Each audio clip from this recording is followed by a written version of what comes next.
With Agreed. that, I think we can go ahead and commence. All right, just one moment here.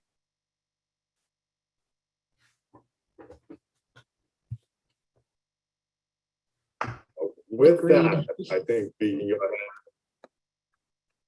Okay, I'm getting feedback. Sorry, that was the stream. Well, just a minute. Okay. All right, we're ready to begin. Excellent. Okay. Thank you, everybody. Embarrassing way to start for myself. I can't find where I placed my gavel, but I'm going to improvise. And so here we go.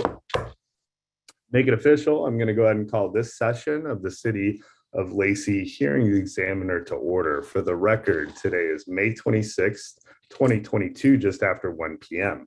We have two items that are scheduled for 1 o'clock with similar proposals and potential impacts. And so the first, number 21081, relates to a proposal to develop a 178 unit rental complex at 2712 Hazelwood Lane that would also provide for a communal pier dock feature extending into Hicks Lake. This proposal involves requests for ultimately it'd be site plan review and a forest practices permit that are more generally related to the site, as well as a wetland development permit, a shoreline substantial development permit, a shoreline variance, and a shoreline conditional use permit, which generally those features relate to pier dock and other accessory features of the property. The second item is number 20-190, which involves a proposal just to the south of the first project. I believe that's the right direction, but the address for that is 2801 Hazelwood Lane Southeast, and it involves a request to develop a 132 unit multifamily residential complex with associated amenities, but no pier or dock feature. And it involves ultimately request for approval of a shoreline substantial development permit, or SSDP, a class 4 forest practices permit, site plan review, and potentially, and we'll get into that, a wetland development permit.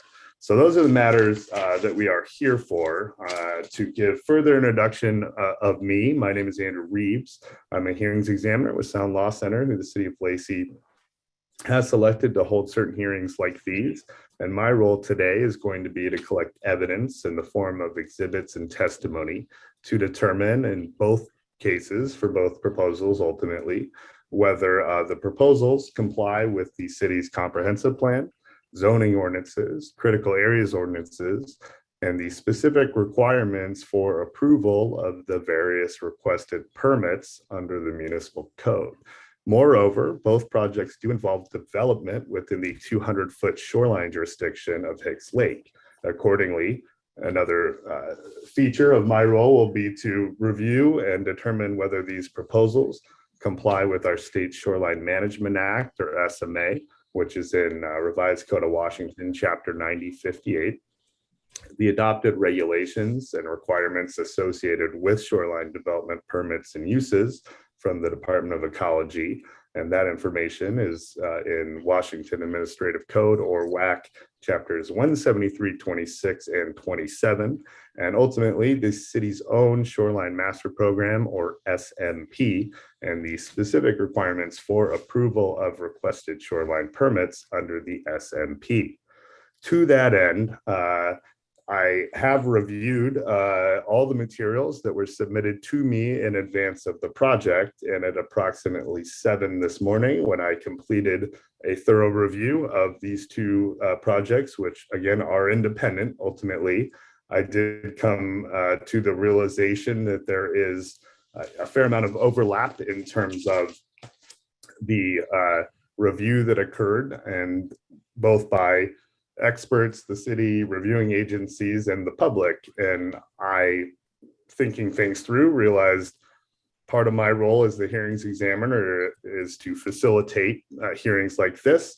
And so I had a thought. I reached out to the city this morning and suggested that we, in some limited fashion, consolidate these hearings to be more efficient. To clarify how that's going to work, ultimately, each project will be addressed and assessed by me on its own merits. I will certainly produce two decisions, for the projects, one for each. But by doing what I have suggested, this will allow for certain efficiencies and avoid duplicative testimony. And further, it will allow members of the public wishing to testify to do so on one or both projects at the same sort of time, so that folks don't have to testify, wait, several hours, testify again, etc. So what I ultimately determined the order would be is, when I finally am quiet, we will first go to the Schneider Hicks Lake multifamily proposal, which is, I have shorthand referred to as the Dock project because it has a pier and dock, and both projects have Hicks in the name, which is not ultimately very helpful. So first we will hear about the Dock project, and we're going to hear from their applicant representative and Sam Seymour on behalf of the city. After that, we are then going to hear an overview of the second project, which is Gateway Multifamily. And we will hear from their applicant representative and then Reese Fantz on behalf of the city. Then I think we'll probably take a break. Then we will come back, and members of the public will then have an opportunity to testify. And folks may testify generally about their concerns with both projects, or if you have specific concerns for a single project, feel free to let me know. But my thought is all the testimony we hear that is sort of non-project specific will ultimately be applicable to both projects. So that's kind of what my thought was there. And after we hear from the public, then likely based on timing, we'll have another break, and then we'll come back and we will go and get responses from the applicant teams, first on the Dock project, because the applicant teams do have folks with expertise that hopefully can provide clarity and respond to any questions that have come up in terms of testimony from the public. So we'll hear from the Dock team, as it were, and Ms. Seymour and other members of city staff related to that project if they have additional input. Following that, we'll hear from the multifamily gateway team and Reese Fant, again, if other members as needed. And then sometimes I have very technical, boring questions that I ask, and in these circumstances, I will wait and try to do that at the very end. And then ultimately we would conclude the hearing. I recognize this is a sort of an unusual process, but I hope that it will be more efficient and allow folks to not have to wait too long and repeat themselves, etc. And so that is the process we are going to follow. Some other things I want to point out ultimately is that while the public certainly will have an opportunity to testify on either one or both matters, this process is designed to have each person that wants to testify will have one opportunity, and you can testify as to both matters at the same time. But even if we were, in chambers together or in a council meeting, folks will not have an opportunity to testify multiple times, and folks will not have an opportunity for sort of question and answer session. So when it is your turn and you are called upon to testify, if you have questions, I would suggest that you frame them in the following way, which is, hi, I'm so-and-so.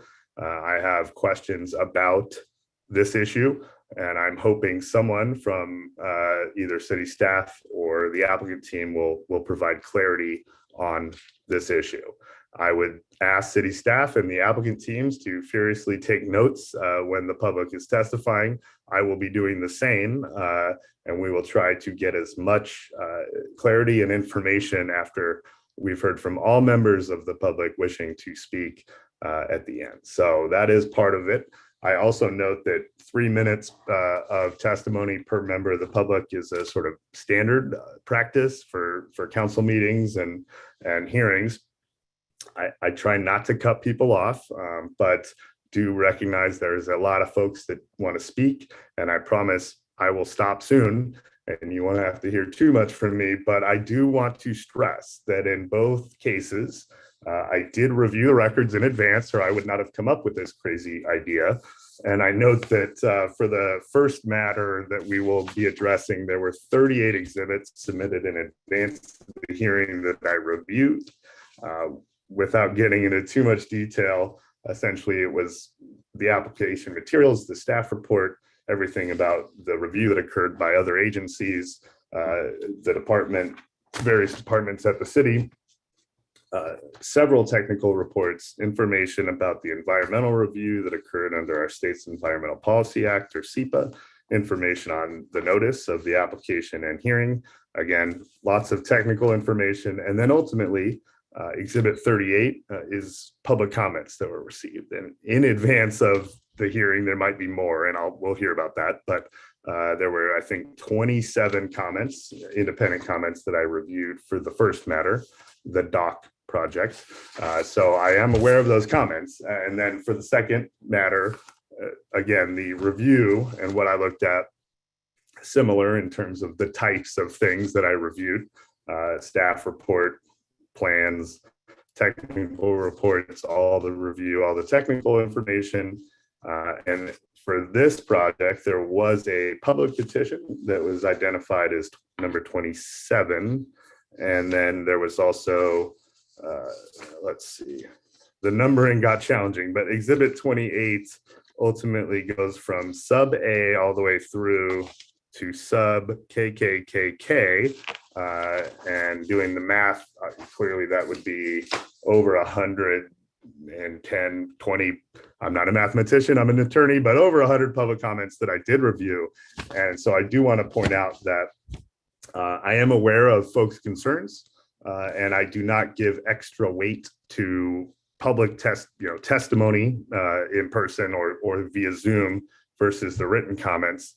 In fact, on some level, I really like written comments because I can review them easily whenever I want. And but there is no specific preference for me as to how that occurred. If you have submitted written comments and you have additional thoughts you'd like to share, feel free to do so when you are testifying. But I do want to stress that I have read everything, and I would suggest, if when you testify, to elaborate on the comments you've already submitted if you have submitted written comments, as opposed to reading them into the record. They go into the record, and I want to again stress my own particular role in both cases is going to be producing the decision. I am the decision maker.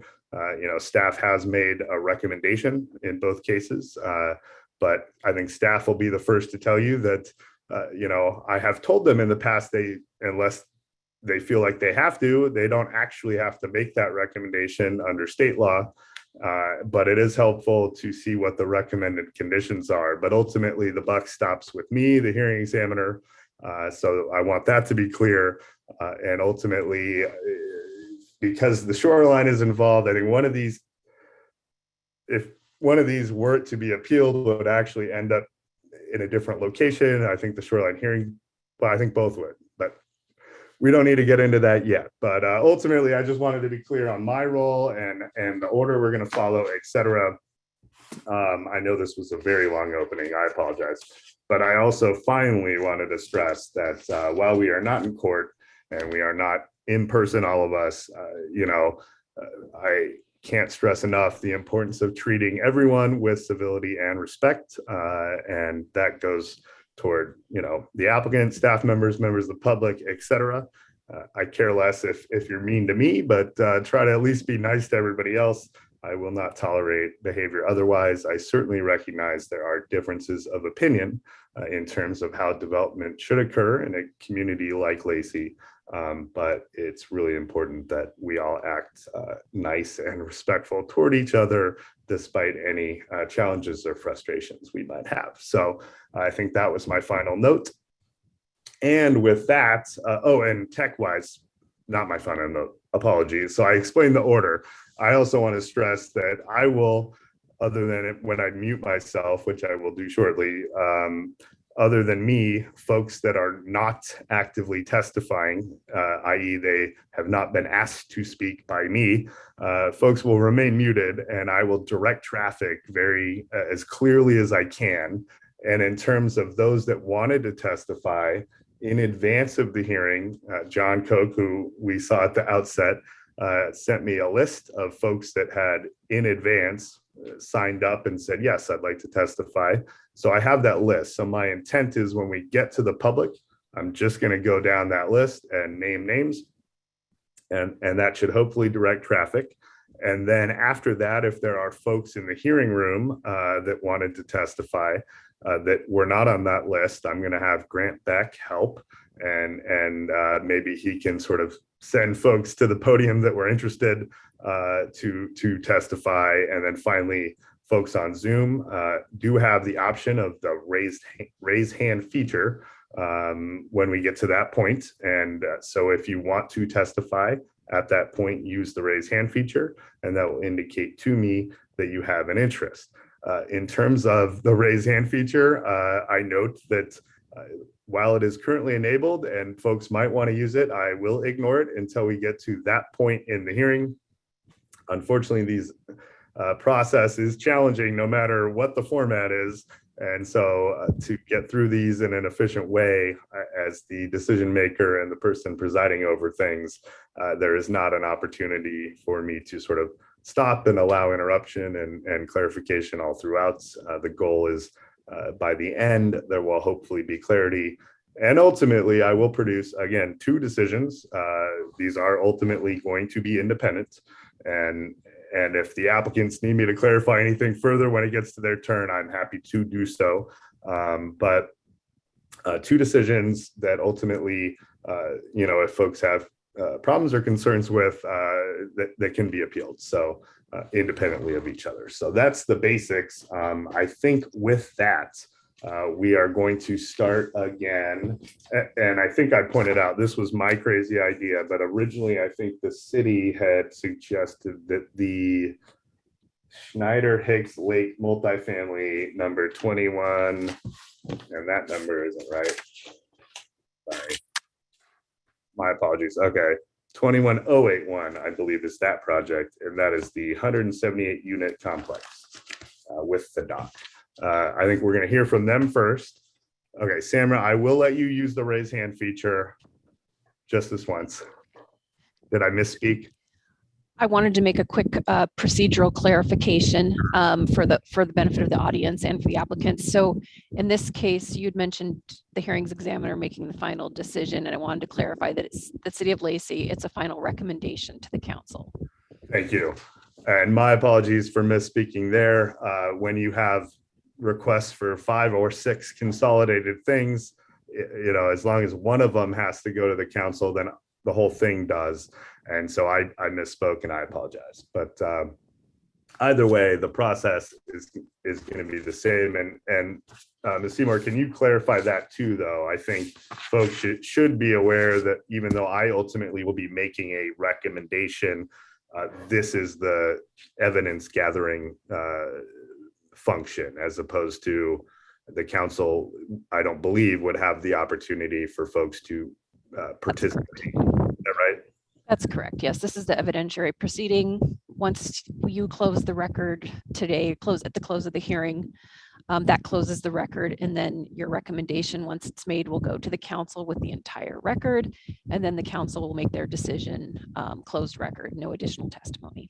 There you go. And I also will note that because these projects do involve the shoreline and the Shoreline Management Act, in particular, the first project, the dock project, there are other permits that are required from other agencies with expertise. And so I just need that to be understood to the extent that there's a lot of review in terms of those with jurisdiction. And so with a project like the dock thing, as it were, I believe, and I'll let the applicant clarify, but I think there'll be at least 3 other permits from agencies with expertise, including Washington Department of Fish and Wildlife, potentially the Army Corps of Engineers, and the Department of Ecology. So just wanted to point that out as well.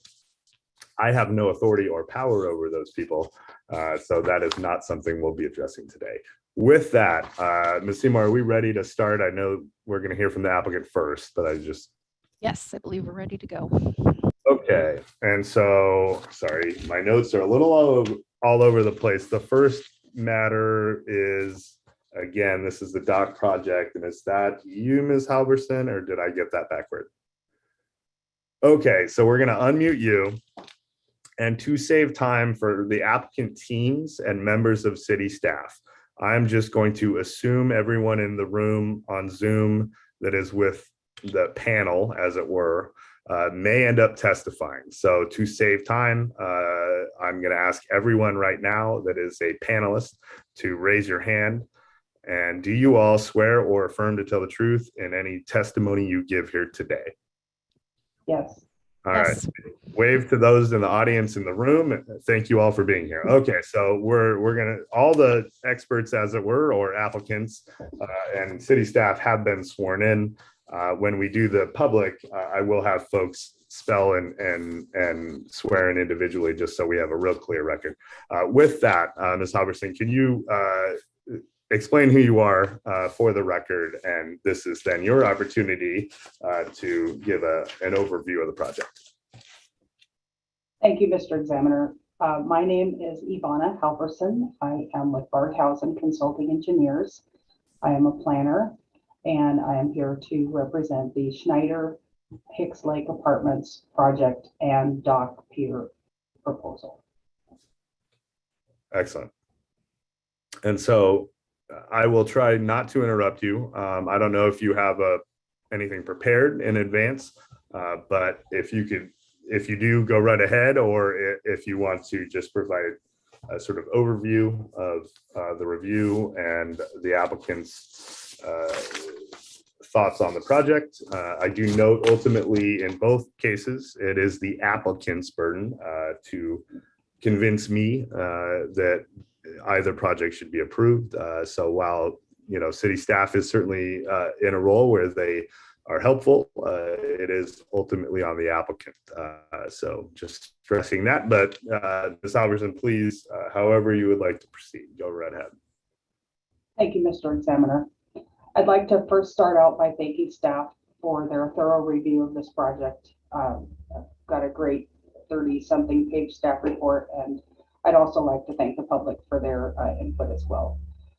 The applicant and the applicant's team have reviewed the staff report, recommendations, and conditions of approval, as well as the list of exhibits 1 through 38.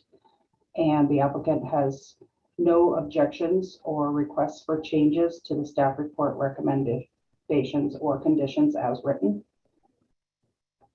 As listed in the staff report and also the hearing examiner earlier in this hearing, Schneider Homes has prepared for several, or excuse me, has applied for several permits. I'm not going to list them again.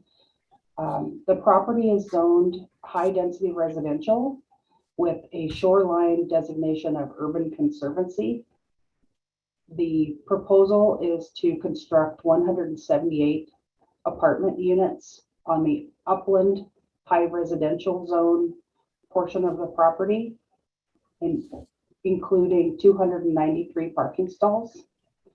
The proposed density for the gross site is approximately 35 dwelling units per acre, and the 293 parking stalls represent 1.6 parking stalls per unit, which exceeds the city's requirement of 1.5 parking stalls per unit. Access to the project will be primarily from Hicks Lake Road with an additional connection to Hazelwood Lane. Both of those streets will be improved with half-street improvements along the project side, as noted in the staff report. An off-site walkway required by proposed condition 41 on page 26 of the staff report is appropriate, and the applicant has no objection to that condition. And sorry, to clarify that point, the off-site walkway, is that to address safe walking conditions for the public and students, or is that a feature that leads to Hicks Lake? Can you? It is a feature that would extend from the project's north boundary up to 25th Avenue Southeast. Sure, and the function being, The function being to provide a safe walking condition to 25th Avenue Southeast. okay, thank you. Just wanted clarification there. Sorry to interrupt. Please continue. No problem. The upland portions of the site will be cleared for development with tree retention as shown on the plans in the shoreline area, as well as in tree tracts where there will be retained trees and or planted trees. Water and sewer will be extended into the site from existing mains that are located in Hicks Lake Road. A part of the applicant's proposal related to the shoreline area includes removal of existing homes, existing outbuildings, impervious areas, debris, invasive species of plants, and tires and creosote piles. In addition, they will restore that area by installing large woody debris, native vegetation, salmon rearing beach habitat in the water area, and that all serves to improve the shoreline environment over the existing condition today. The project won't have any issue meeting the impervious surface requirements within that zone or for the project at large. The staff report noted that there are several proposed improvements within the shoreline setback and that the applicant shall either provide those areas to be available for general public use or remove them, and the applicant agrees to remove those proposed improvements from the shoreline setback. A new pier and dock is proposed.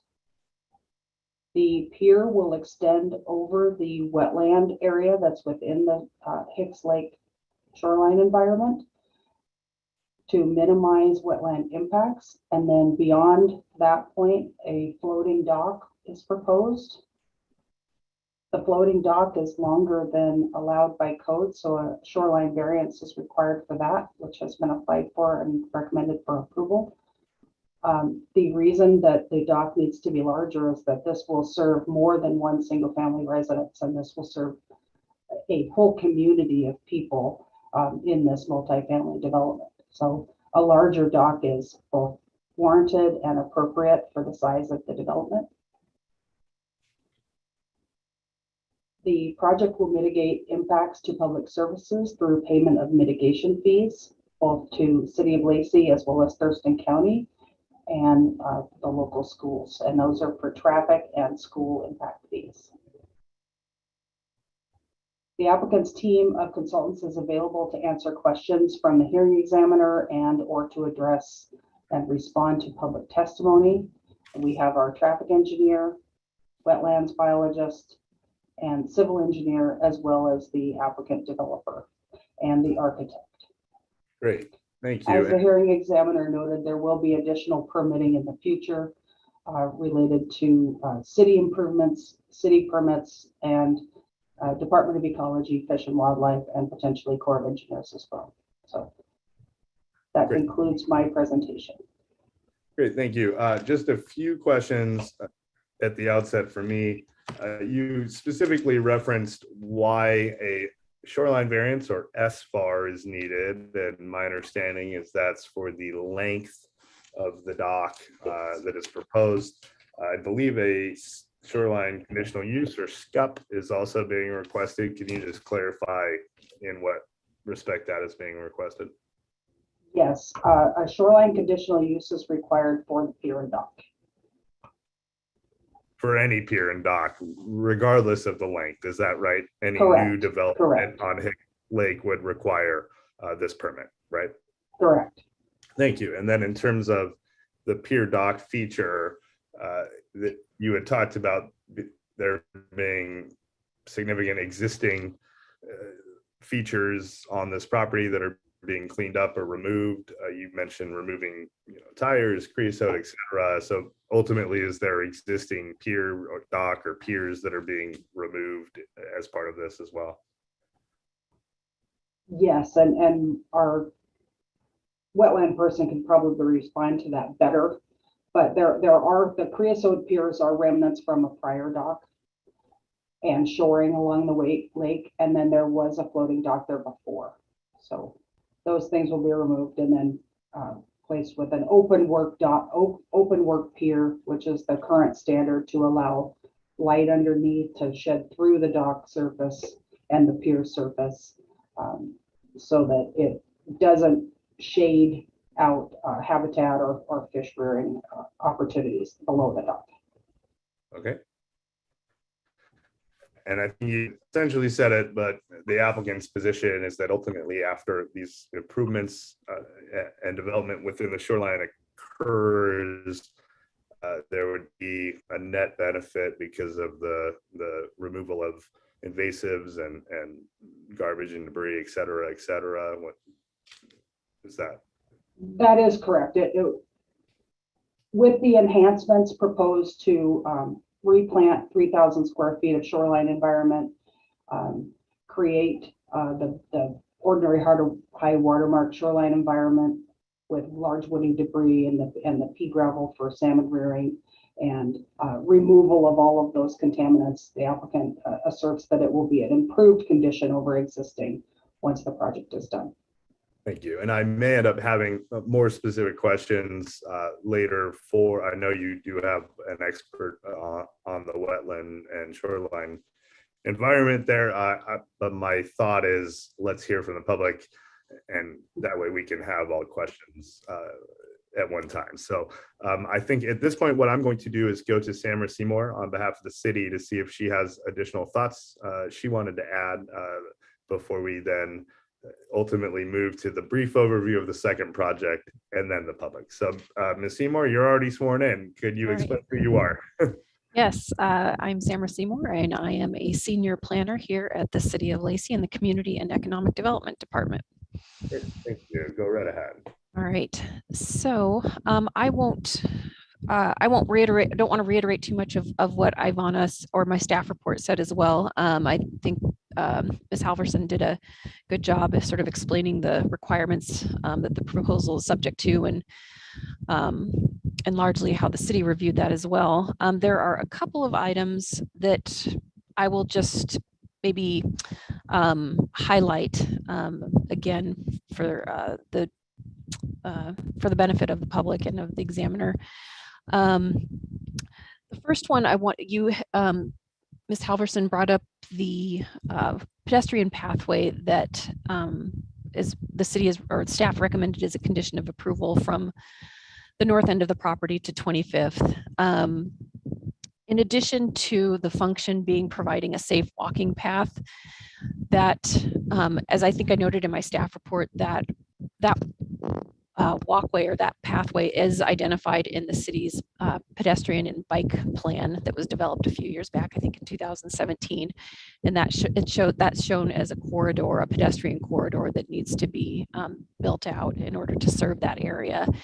So in addition to that, with that connection, as well as connecting 25th to this property, it also ultimately will connect Wanchers Park, the lakefront, the shoreline at Wanchers Park, to at full build out the city-owned properties to the south of this, at the south of Hicks Lake. Over the past 10 or 15 years, the city has worked on accumulating a lot of the wetland and shoreline areas as other developments have come in, and with the intention that in the future, as those properties are gathered by the city, that informal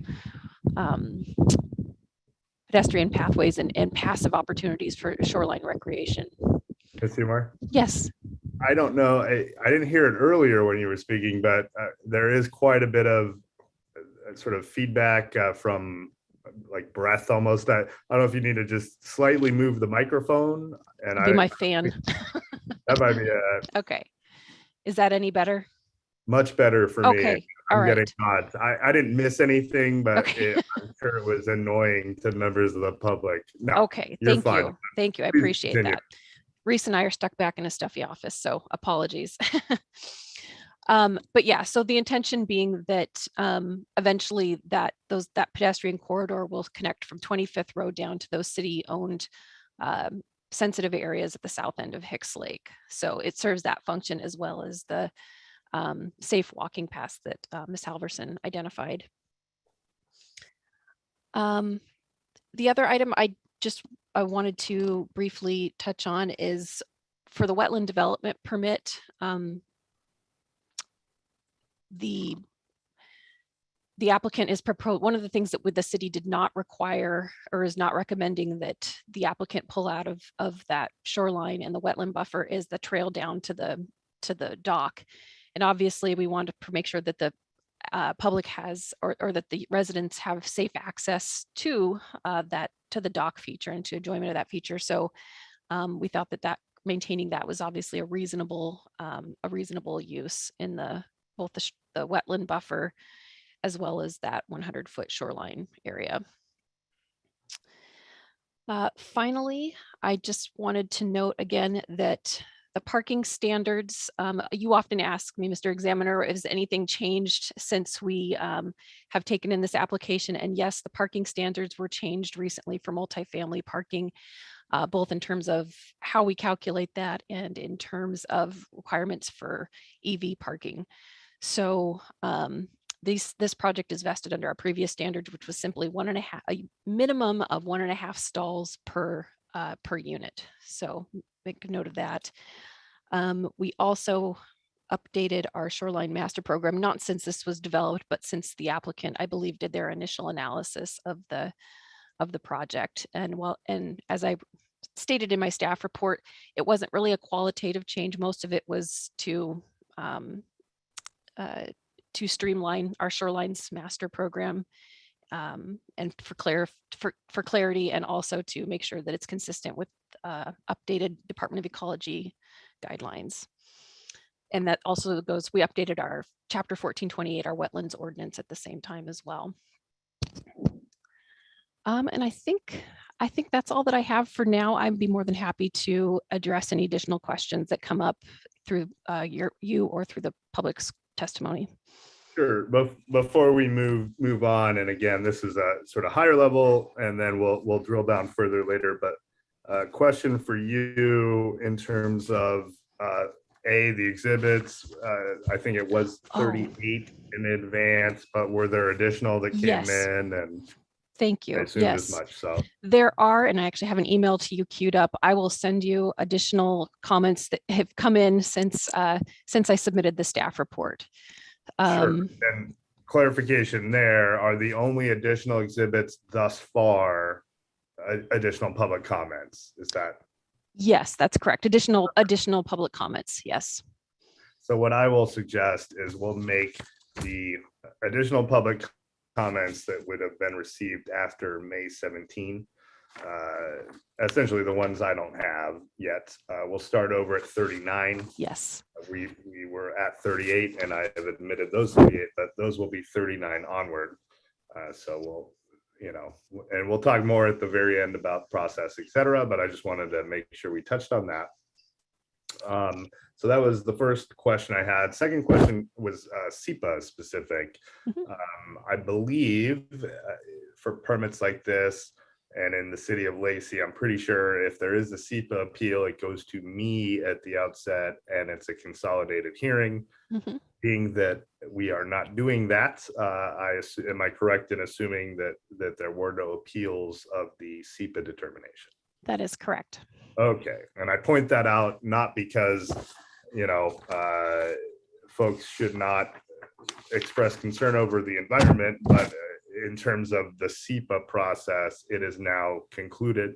And if folks from the public have concern about the environment as it relates to the project, I would suggest you focus your concerns on the city's critical areas ordinances and shoreline master program and the details in there.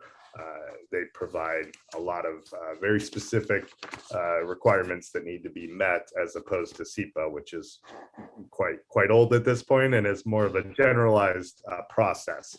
So I just wanted to make that clear. So how was that? I'm trying to think. Okay. And am I correct for this project in the city's view? I ultimately will need to make a recommendation in a consolidated decision on just this project that addresses site plan review, a forest practices permit, a wetland development permit, an SSDP, a shoreline variance, and a shoreline conditional use. That's correct.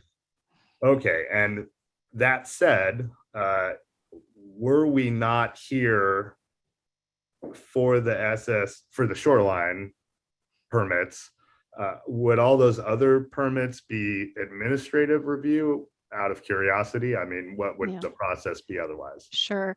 Yes, were it not for the shoreline permits, the conditional use, substantial development, and variance, this would be an administrative review, as multifamily development, multifamily proposals aren't allowed use in the high density zone, which is where the actual units are all located upland of that 200-foot shoreline jurisdiction. Right.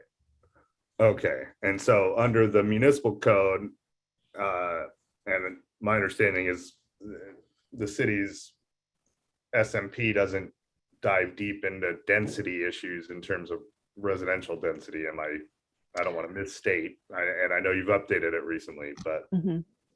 So it doesn't, the Shorelines Master Program does stipulate density for residential if it's in the shoreline jurisdiction, correct? But it being outside of the shoreline jurisdiction, then the city zoning code applies, which specifies density requirements. So to be clear on this project, the housing, the units are all outside of the 200-foot area, correct? This is correct, yes. So the density that is applicable is the density under the zoning code. That's correct. Okay, I don't know if there's a different density under the shoreline master program, but so I just wanted to be clear on that. And in a way, none of my review relates to that issue to the extent that the code has a specific requirement, it's been met, and the things I look at as criteria for review under all these permits, that is not something that ultimately gets addressed. Is that right? That's correct. Okay, I don't want to misspeak, but in terms of that, the zoning, ultimately, there are certain political aspects where the council has made a decision about what the zoning should be and what the comprehensive plan designation should be. And I really don't have the power to overrule the council on those particular issues. So I just wanted to be clear on that. I think from a higher level, sort of where we're at, I have gotten answers to the specific questions I wanted to ask city staff on this project. So good. Okay, so my intent now is we are now going to move to Mr. Graves. I don't know where he went. There he is. Hi. And I swore you in earlier. And just to clarify where we're at in the project process, we've done our sort of way too much talking from me. We had an overview from the applicant rep and the city staff in relation to what I had been calling the dock project, but that would be the Schneider Hicks Lake multifamily project. And now we're going to have an overview from the applicant related to the second matter. Then we'll also get any further addition and clarification from Reese Fant on behalf of the city. And this second matter is the project to the south. I think it's the south. I know I want to say that. Okay, good. To the south, just south, also along Hicks Lake. And this second project does not involve all the exact same permitting I explained at the outset, but it is a 132 unit multifamily project with various amenities. And this proposal involves a request for an SSDP or shoreline substantial development permit, a class 4 forest practices permit, site plan review, and then not 100% sure, and we'll talk about it shortly, whether a wetland development permit is being requested here or not. So that's the basic overview. And so at this point, I swore in John Graves along with every other panelist earlier, but if you can introduce yourself and give us an overview of this project. Absolutely. Mr. Reeves, can you hear me clearly? I can, but if folks in the audience are not hearing you well, maybe Grant Beck or John can hit not John Graves, I shouldn't just say John, John Coke can hit the raise hand feature just to make sure we stop, because it's not quite as crystal clear as others. Sure. Just let me know, and I can adjust things on my end as well. My name is John Graves, and I'm the principal of Graves and Associates Architects out of Tacoma, and I represent Gateway. And John, sorry, Grant's hand is already up. Grant, Okay. do you have a video feed there? I am on speaker here. Or unmuted?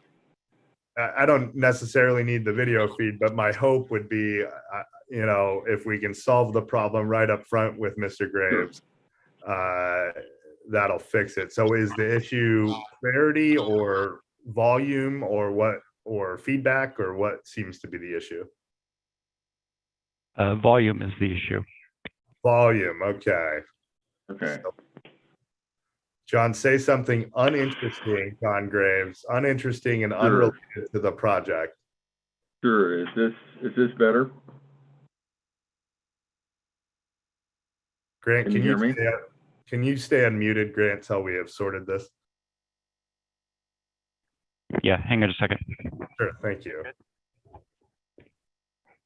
Okay, we're good. John, tell us your favorite color real quick. Your favorite color is? Green, of course. Green. All right, if that came through, say anything unrelated to the project just for a few seconds, Mr. Graves. Beautiful day here looking out at the Puget Sound. If it sounds good, Mr. Beck, please put the hand down so that I know we're good and we can move on. Or hop on and tell us it's not working.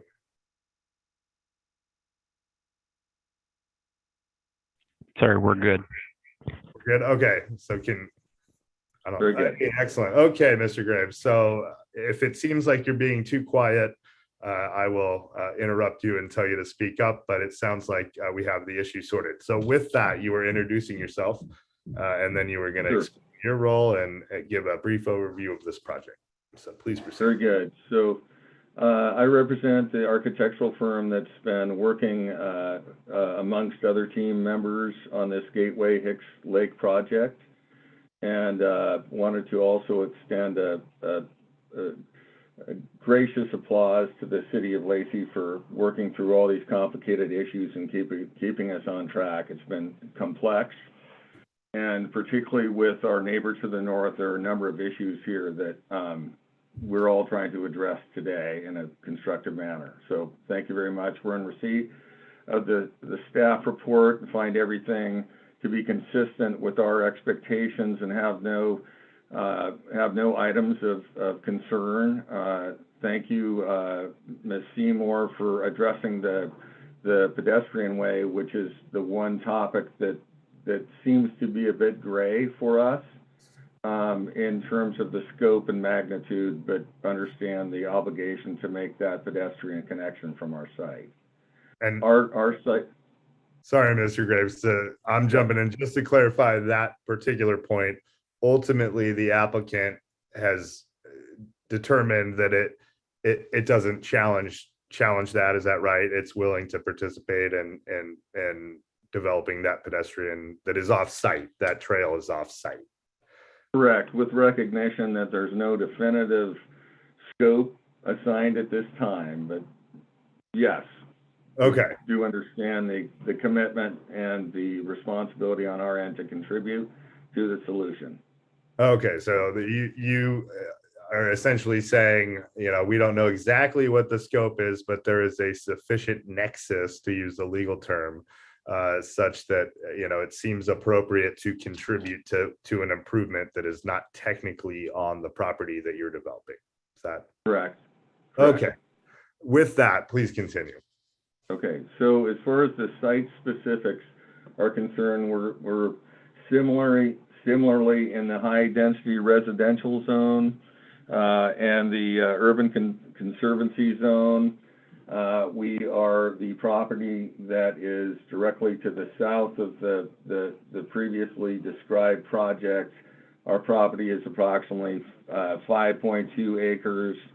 It is primarily fronting Hicks Lake Road southeast and is also proposed to be fed primarily off of Hicks Lake Road.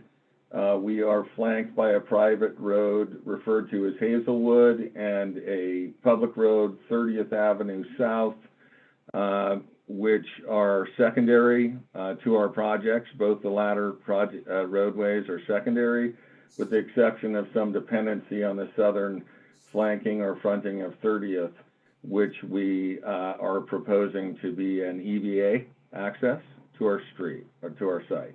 Sorry, EDA. Mr. Grave, can you Emergency explain? vehicle access. EVA. Okay, thank you. EVA. Yep. Our project is proposed as 132 units, which places us in that 25 acre unit per acre density target zone that is running with the land use allocations. We are consistently providing parking at a ratio of 1.5. The building complex proposal is five residential buildings and an amenity building. I would like to make clear that our 5 residential buildings are upland of the 200-foot line, which I guess it's referred to slightly different in every shoreline, but this is I believe the 200-foot line is referred to as the shoreline management area or the extent of it. At least we're outside the 200-foot line from the ordinary high before we propose our residential structures. Our proposal only includes a single structure and pool within the 100-foot area from the ordinary high, and that is the reason why we're pursuing the shoreline SFDP as opposed to seeking an exemption. There is an existing house on the property that I believe was the primary residence that came with the property itself.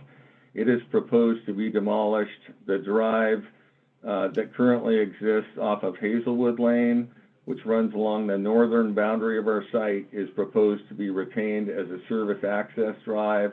However, we are proposing native vegetation to be replaced for the footprint of the house on the property. Our proposal is at this time not seeking any improvements to an existing, what I would consider residential dock on the lake. Our approach to open space and preservation of the shoreline is to leave the shoreline vegetation intact as much as possible. We are pursuing a position or a protocol of non-disturbance towards shoreline vegetation as a primary element of our proposal, and where we do disturb it, of course, we would be proposing to plant native vegetation that's consistent with the vegetation that one would see along the Hicks Lake shoreline. Again, our proposal is to focus on upland development with the recognition that the shoreline area is serving as a attribute of our development from its native habit, from a standpoint of native habitat. In other words, We look at it as an observatory. We are not, there are natural paths that are there. We're not proposing to enhance them or to, lessen the natural state of those pathways, but to leave them as connection points to the water from the development, but rather maintain the resident perception and experience of the lake from an observation standpoint. That allows us to leave that shoreline buffer intact. The important thing here to point out in terms of our geometry is that our site really only connects for approximately 100 feet plus with the shoreline. We have residential properties that front the majority of our 5.2 acres that are on Hicks Lake. Another reason why we have elected to maintain a buffer between those houses and our property without a proposal to extend activity to the lake's edge. Our development in terms of character and in terms of what we're trying to accomplish here, we're really trying to address comprehensive plan targets for not only the provision of additional residential opportunity, but also a range of housing. We've got 1 and 2 and 3 bedroom units that all are going to cover a range of affordability in a urban, what we would consider an urban low 3-story development. I think there was some questions that we addressed during SEPA and design review that had to do with the color and character of our development. It has really been a theme of our project since conception to pursue a complex that fits into the context. As much as we understand and recognize how new projects and developments of this sort can be difficult for context and neighborhoods that are not seeing this kind of development, we're trying to approach it from a sensitivity standpoint. Therefore, our approach to the shoreline, therefore our approach to the suburban nature of the development, color code, everything about our development is about trying to blend as much as we can contextually to the environment. With that, we do have available to our team, our civil engineer, our landscape architect. I'm prepared to talk a little bit about any traffic concerns that may be of issue. Our traffic engineer could not make it today. We do understand enough about the environmental considerations to address anything relative to habitat and so forth on the site, which may come up. As a point of reference, we did have our environmental biologist assess the site for purposes of evaluating species of wildlife and are prepared to address findings in that regard. We also I believe this is now consistent with the regulations, but we did procure a cultural artifacts survey for the property. Cultural resource consultants generated that survey to determine if there were any artifacts on the shoreline that would come into consideration. Actually, both of those reports demonstrated that there were not notable issues of concern. With that, I'm prepared to answer questions. Okay, I wanted to make sure you were done. I guess my first question had to do with the layout. So with this project to the south, I pulled up a map kind of and went, okay, where are these two in relation? Am I correct in understanding there are several small properties that are encompassed to the extent that one of this, and I know it's not these two are ultimately separate, but my understanding is you've got the lake, you've got the project to the north, the project to the south, and there are a few pre-existing homes sort of along the shoreline in between these two. And is that an accurate assessment? Yes, for purposes of reference, the lake would be to the east of, right, Reese? I mean, the lake is to the east of our property, and the Schneider property is our abutting neighbor to the north. There are, and I cannot speak. There we go. I cannot speak for the ownership to the north and whether or not they procured all the properties that extend to the shoreline. Our property actually has residential properties that are not part of our project on the southeast corner of our property. And so if Ms. Seymour has brought up this aerial, and it identifies, if you look very closely here, you'll see that our property extends to the shoreline only in that upper northeast corner. And there are residential properties that are on the lake that are south of that. And so we are in fact behind the frontage, except for where the cursor is currently showing our connectivity. Okay, great. Thank you for clarifying that. And if needed, I suspect Ms. Seymour or Ms. Halverson can further clarify later. That was for my own sort of conceptual aspects of this.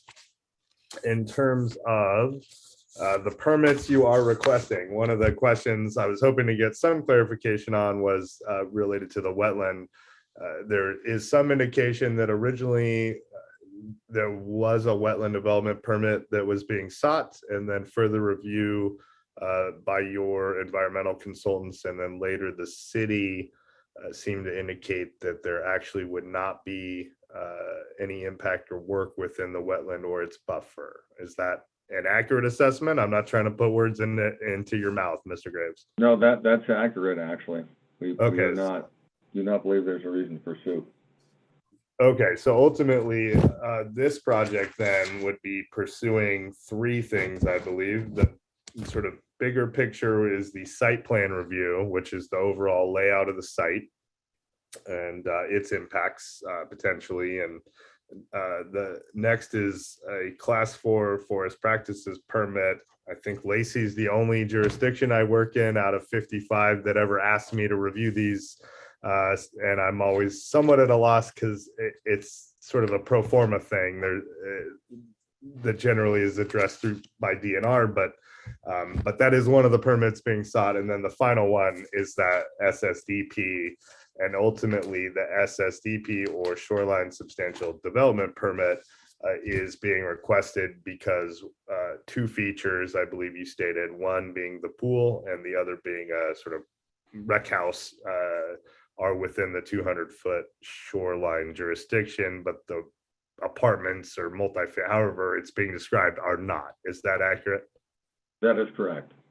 Okay, I think then I have the scope. I do recognize you have folks with expertise here, and we will come back to you and potentially them for questions later, and I may have additional questions later. So I would ask that you have your pen ready to take notes, or have someone on your team that writes fast or types fast take notes, because we'll come back shortly. But at this point, I'm going to suggest we move, unless you have any procedural questions you would like me to address, Mr. Graves. I think we tried to deal with all that up front, but. No, we're good here. Okay, so next I'm going to move to Reese Fant, and if you can introduce yourself. I again swore you in earlier, but explain your role at the city and with this project. Of course, thank you, Mr. Reeves. My name is Reese Fant. I'm an assistant planner here for the city of Lacey. I have been the staff appointee to review this project and kind of manage it as it goes along. Mr. Graves touched upon just about everything that I look to touch upon as well. Summarized to excellency. I do have a couple of points to touch upon when it comes to some development coverages within the urban conservancy zone that's been brought up in our staff report. The development coverage within that zone, maximum for impervious surfaces is 30%. And I believe we are slightly over that percentage as is, which has been noted within the staff report. Just something I wanted to touch upon that will need to be addressed in the future. There has been some comment addressing that. Sure. Just to clarify for, folks that aren't experts, that issue of, I think currently it's just under 34 as proposed or just over, and the requirement is 30. But really, what does that mean for the non-expert, if you could, Mr. Fant? Of course. Yeah, so that development coverage is calculated by impervious surface, areas such as concrete, rooftops, things of that nature where there is no water flow. As is, the current project is developed, I believe, as you said, roughly 34%. And the maximum allowed within the urban conservancy zone is 30%. So that net reduction will need to be submitted in a revised site plan showing what those changes would be and how that net reduction would be made. And I guess a further clarifying point there, in calculating that number, do you account for the entire site, just the portion that's within the shoreline jurisdiction? How did that 30?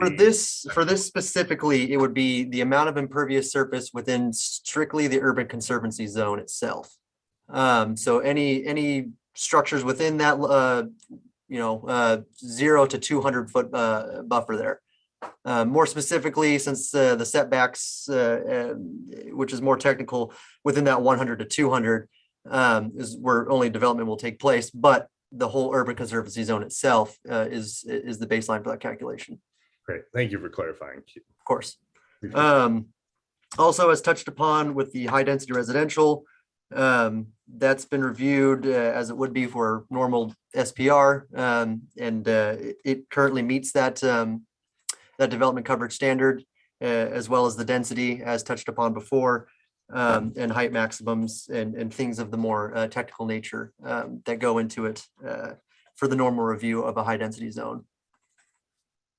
And then let me just double check here. Last note I want to touch upon would be the tree tract calculations. It's been mentioned within the staff report as well, that when the revised site plan is submitted, that the tree tracts will need to be shown on not just it, but as well the landscaping proposal, which is an administrative review. It will need to meet the current calculation as is. It falls a couple hundred square feet short. And so once that's been shown to be there as per the comments from our forester and the city guidelines of the 5% of the entire site, then that should cover most of the kind of outlying concerns for the site. Okay, anything further you wanted to clarify? No, I believe that's everything I need to touch upon. Sure, a few questions for you. They're similar to what I had asked Ms. Seymour earlier, but could you speak to the SEPA review and whether any appeals occurred? I suspect no, but just to touch on that issue. Of course, yeah, there were after the issuance and the appeal period, there were no issuances of appeal for the SEPA on this project. Sorry, nobody appealed it. Excuse me. Yes, there were no appeals were submitted. Okay, I just wanted to be clear about that. So no appeals under SEPA. I think Mr. Graves touched on at least one of the mitigation requirements under SEPA, I think, had been yes, have a cultural resources report prepared. And that was, I am guessing, requested by our Department of Archaeological and Historic Preservation, as well as several area tribes. Is that right? Correct. And he already spoke to that issue. So we don't, at this moment, need to dive in.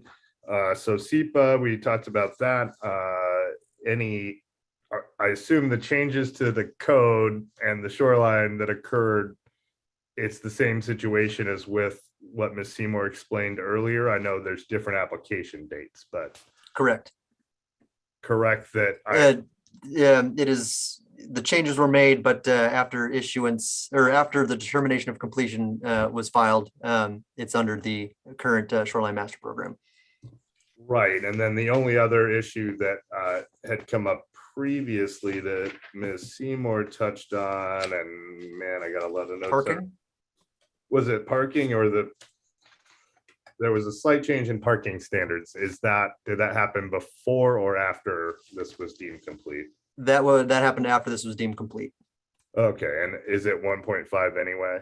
Correct. And Oh, with- the new standard is not 1.5, but this is being reviewed under the 1.5. There, thank you for the clarification. Okay. But no other changes, impacts, et cetera, that I need to be aware of in that respect in terms of vesting, as it were. No other changes that will affect vesting. Excellent. Okay, and then finally, my account of the exhibits, I currently had a number at 28, and the 28th was public comments that were received, I think, up until a few weeks ago or a week ago. Yeah, those will be the comments received up until the staff report was issued. Like the prior project, we will be supplying you another exhibit 29, I believe, that will have the comments leading up, comments received from that staff report date issue till now. Excellent. And there were no further submissions from the applicant team or reviewing agencies, right? Just public comment. There, that was my question. Thank you. Okay, so I think then at this point, we have, and finally, just to be clear, you concur with the discussion earlier with me and Mr. Graves about the wetland development permit and the lack of one being required for what is being proposed for this project. Is that accurate? Yeah, that is accurate. As I've seen, there's no development within that wetland buffer. And there was support for that assessment that the applicant provided in terms of a critical areas report, and I did review the same, but I just wanted to be as clear as possible on what is being asked and the process, et cetera, so there is no confusion on those issues. So with that, unless you had anything further, Mr. Fant. No further comment. Okay, we have now been at this for an hour and almost an hour and a half, which is actually quicker than I expected. And I think I talked too much at the outset. So what I'm going to suggest is let's take a 10-minute break. We'll come back just after 2:30. And at that point, we will then address the comments from the public. And I don't recall what order I said I was going to do it in, but I have made the determination that I would like to hear from members in the chambers first, and Grant Beck sent me a list, and there is a reason. It's because, it's harder to stay in the room around other people and not be able to, turn your video off to use the facilities or eat something, etc. And so they don't get bonus points for being there, but I will hear from them first, and then we'll go to those on Zoom. Then likely another short break, and then we'll wrap up after that. So we'll give it approximately 10 minutes. We'll come back on. Thank you, everybody. We'll be back in 10 minutes. Did you have a question? Oh, okay. Okay.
Hey, folks, this is the hearing examiner. We will get started in a moment.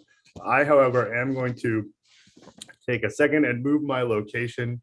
The construction is apparently right on the other side of my wall, and I can find a quieter spot. So as folks are getting ready to start, I'm going to hop off and move my computer. I'll be right back.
Okay.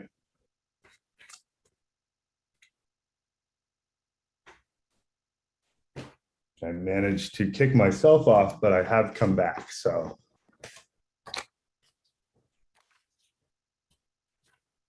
okay, so we will be starting again here in a sec. I just want to give folks adequate time to get rejoined, and the recording has started. So I am going to make just a few quick remarks at this point, which is in case folks came late and joined late either via Zoom or in person. I did come up with an unusual idea this morning after reviewing these two separate and distinct proposals, and ultimately determined it would be efficient and beneficial to, in essence, have a consolidated process. Ultimately, again, these are separate and distinct. Each will be considered on its own merits. But one thought I had on why I wanted to do this was, having served in this capacity for 7 or 8 years in 50 or so cities and counties, something I often hear is that folks get upset with a piecemeal approach to development that sometimes occurs, whether it's intentional or not. And so seeing two projects that are, very close together, potentially similar impacts, I thought it would ultimately be beneficial to sort of look at them holistically on some level, and also allow the public to more easily speak to any concerns they might have about one or both projects. in a more efficient way. So that's my opening remarks there. I do need to point out as well that as we discussed, my plan is I have a list that Mr. Beck prepared and sent in terms of who is in the room, as it were. We're going to start with those folks here shortly, and in each. Oh. Strange noise from the council chambers. Was that you, Mr. Beck?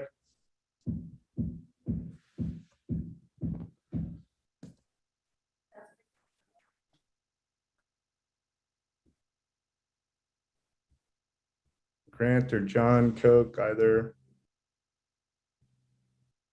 Trying to verify we're ready to go in the council chambers. I think they just unmuted quickly. I believe everything is okay. They might be getting sorted in there. Excellent. Well, the first name I have is a Victoria Byington, and while Victoria makes their way over to where they will be testifying, there are approximately, it looks like 8 or 9, maybe 10 folks that signed up in person, several more on Zoom. So again, as I stated at the outset, as with a council meeting, the goal is usually 3 or so minutes. And I do note that unlike with potentially a council meeting or a political process, my specific role as the decision maker is to, I will make a recommendation, but ultimately to review the criteria that are specific. And in Washington land use law, public opposition alone is not grounds to deny a permit request. That's established case law, and I point that out not because I don't want to hear from people. Consideration of public input is important and is considered as part of the process, but it actually is to point out that there's no weighing, to the extent that if 7 people have expressed a concern about a particular issue, hearing it an 8th, 9th, 10th time, as it were, will not ultimately have an impact. And so as folks are testifying and more folks testify, if you ultimately have agreed with what you've heard from others, feel free to say, I agree with what I've heard, and then point out anything additionally and specific that you think maybe has been missed. And again, folks, if you have questions, I ask that rather than state them as a question and wait for an answer, you sort of frame them as, I have concerns and would like, a response to such and such. Me, city staff, and the applicant team will take notes after we've heard from all members of the public, both in the chambers and online, interested in testifying. Then we'll go back to try to get responses and answers as we can. So with that, I think we are ready to get started. And what I will do in each instance is swear people in. And as a procedural point from Reese or Samra, I don't normally ask for addresses. I don't think we ultimately need them, and it takes a lot of time. But folks that are interested in getting a copy of this decision, we'll cover that at the end, but it's pretty straightforward. I think the city will make it available online shortly after it receives it. And then anyone that has requested it to city staff can get a copy. I send it as a PDF, but if folks really want a hard copy, I think that is possible from city staff.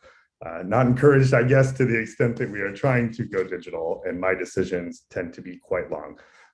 So with that, I think we are ready to get started. I apologize in advance if I butcher any names. And I also point out that if you don't see me and I've muted myself or turned my video off, it's because I probably needed a sip of caffeine or a cough or something, but I'm not going away and I'm certainly listening. So thank you everybody for your patience. With that, Victoria Byington is who would be there. Is that correct? Correct. Can you hear me? I can, very well. I'm going to swear you in. Do you swear or affirm to tell the truth in the testimony you give here today? I do, and with relish. And is it VICTORIABYINTON? Is that right? Correct. Thank you. Go right ahead. Okay, I've lived in Tree City, USA since 2004. And I understand that the city of Lacey, is supposed to work for the residents of the city of Lacey. And I haven't found that to be the case so far, because I found out about this by seeing a sign in Wancher Park by another concerned resident. So there was a distinct lack of open communication and transparency. So this, as you've heard and know, this neighborhood has been in existence. Our unique little neighborhood has been in existence since the mid 1960s and hasn't changed. And now you're thrusting 4 times the population into this area that's like a funnel as far as being able to get around. We do not have sidewalks except for that one side on 22nd. I heard about the pathway to 25th, big deal. There's lots of more streets that have to be traversed by children to get to Lacey Elementary. The only traffic light that serves this area, including the 30th Avenue that people were talking about, is on 22nd. So if you zoom in on a map of our neighborhood, and you can put that up there if you'd like, you'll see our dilemma. If this project goes through with its scope, we're gonna have people zooming through little side streets to get over to 22nd, to the light on 22nd, to safely get onto Ruddle Road, especially if they're turning left. And I mean safely, because there was just an accident on 25th and Ruddle on Friday. So we already have multiple apartment complexes in the near vicinity with hundreds of apartments, and they all have direct access on the Ruddle Road. So they're not funneled and speeding through our little tiny neighborhood. I would like to know why the traffic surveys were allowed to be conducted in winter months when virtually all workers who could were still teleworking and it was snowy outside. That's what I heard. So grossly inaccurate data would have been obtained. And the fact that 25th Street is not safe for turning left on Ruddle Road, I don't think that was considered very thoroughly. I just know that Lilac and Maxine Street are gonna bear the brunt of the traffic coming down Hicks Lake Road to get to work. They're gonna cut across our streets, and I don't know that there's any mitigation for us little residents. I would like to know what the community benefit there is to this proposed project, because I can't see any. There's certainly no altruistic motive in this development. You're gonna ruin a little slice of paradise that we have in the city limits in our neighborhood. And remember, there are only a finite number of lakes. We aren't ever gonna get new lakes unless someone dams a river. Anyways, those apartment buildings won't be used to address the homeless situation or affordable housing in any significant manner. The people will likely pay more in rent than we pay in mortgage. It seems the only benefit is businesses reaping the economic windfall to the detriment of the flora and fauna and the longtime residents. Just because something is possible doesn't mean it's the right thing to do. At the very least, scale back the scope of the project to starter single-family homes on decent sized lots as commensurate with the rest of this neighborhood that has existed for over 55 years. I would like to know if anyone at the City of Lacey or the Lacey City Council have visited our neighborhood to get at least an inkling of the hugely negative impact this will have. I'm very worried that because it won't impact you personally, you will just bow to the almighty dollar reward and tell us to eat cake. So you are all cordially invited to take a thorough tour of the area so you can personally visualize and absorb the grave concerns that we have. Thank you. One sec, please. Ms. Byington, could you come back for just 1 sec? Sure. This is going to be an excellent example of, in essence, why I did propose to do it this way. I note that in advance of the hearing, I had received a comment from you specifically related to the Schneider Hicks Lake multifamily proposal or the dock proposal, but am I correct in assuming your concerns ultimately relate to both? Correct. Excellent, thank you. So I just wanted to make sure that was clear. And then for folks in the room, even if you do agree with whoever just testified, please save your applause until we go off record. With that, I think we can move on to our next person on the list, which is Vern Dealing. And Ms. Byington covered a lot of ground.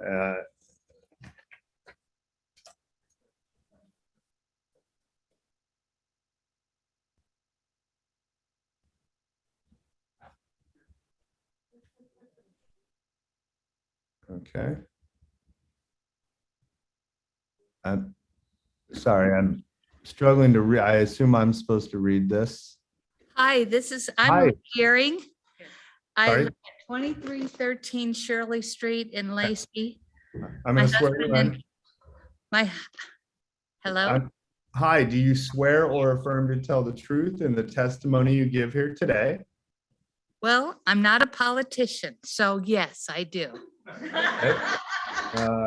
VERNDEALING, correct? LYNNEDEARING, and it's my penmanship. My husband says I should be in second grade again, but they don't teach penmanship anymore. All right, thank you for being here. So Go I ahead. apologize.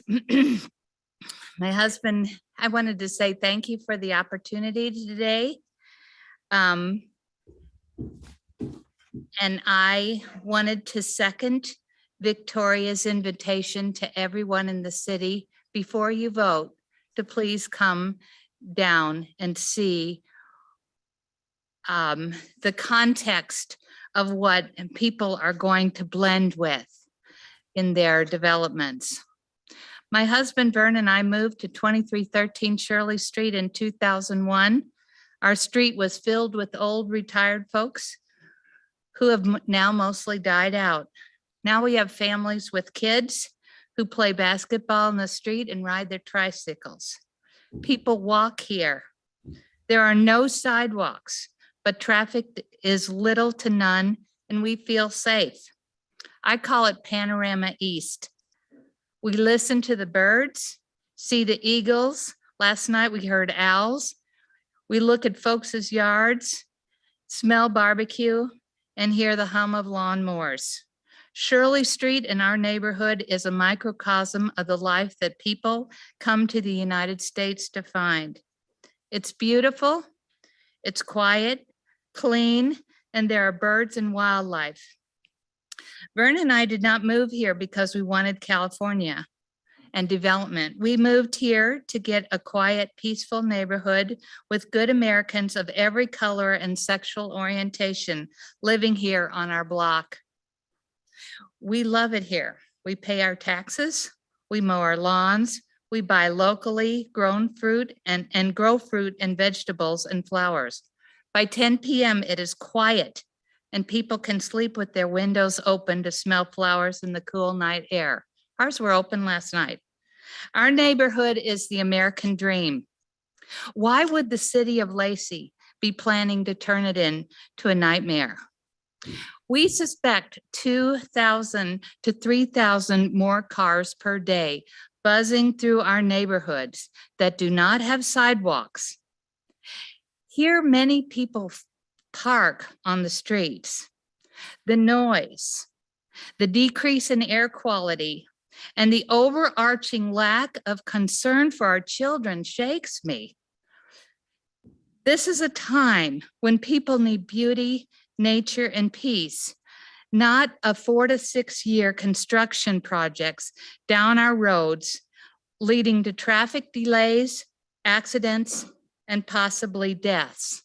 And no one has actually addressed this, but I am hoping you do in your comments, because while these are two separate projects, I want to know whether they're going to be done concurrently or one after the other, because the effects of the deforestation of these two tracts of land will be worse if they're done concurrently. And what about the birds, the trees, the animals? Who speaks for them? Where will they go? This is a time of global climate change. We must save our trees, they're carbon sinks. Please say no to the proposed 310 apartment complexes on Hicks Lakes. Let us continue to live peaceful lives where children can play and walk safely to school and grow, and where we can see a doe and a fawn nibbling on grass in a front yard. We need your help, folks. Now's the time. This is our moment. People and environment versus development. Thank you. And I note, again, I did receive comments from lots of folks in advance, and the Deering submitted comments on both projects.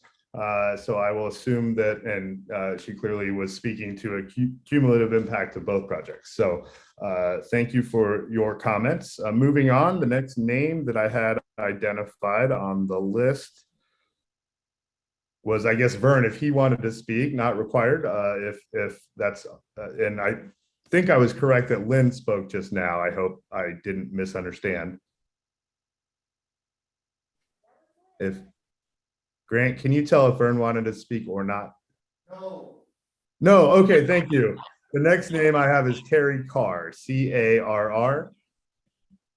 And just as a heads up, after we hear from Terry, the name after that is Scott Goddard. And while Terry makes his way, his way, I think, up to the podium, I'm just trying to, sorry. Did you call my name, Terry Carr?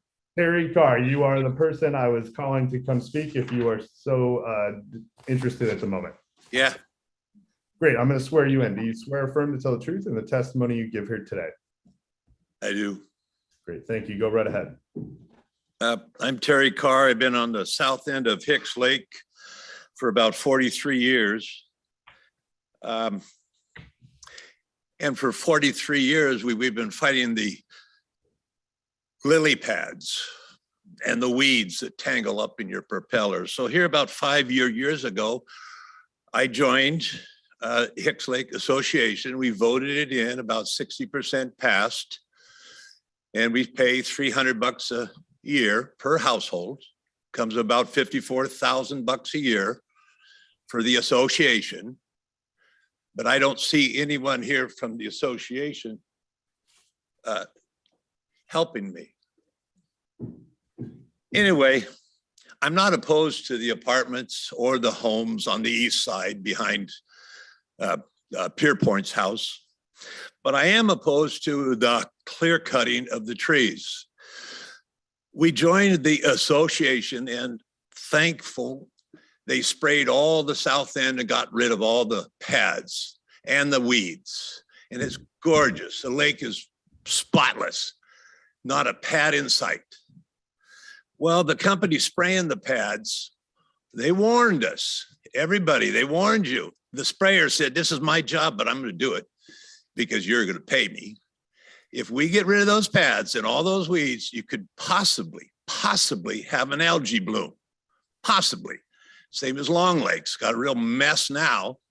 They sprayed theirs about 15 years ago. And now they have a toxic bloom that they just shut that lake down. And where do they all come? They come to Hicks Lake to swim. And now they're shutting down Patterson because of the algae bloom. And the sprayer was correct. Once those pads and those weeds are gone, the sunlight just warms up that water.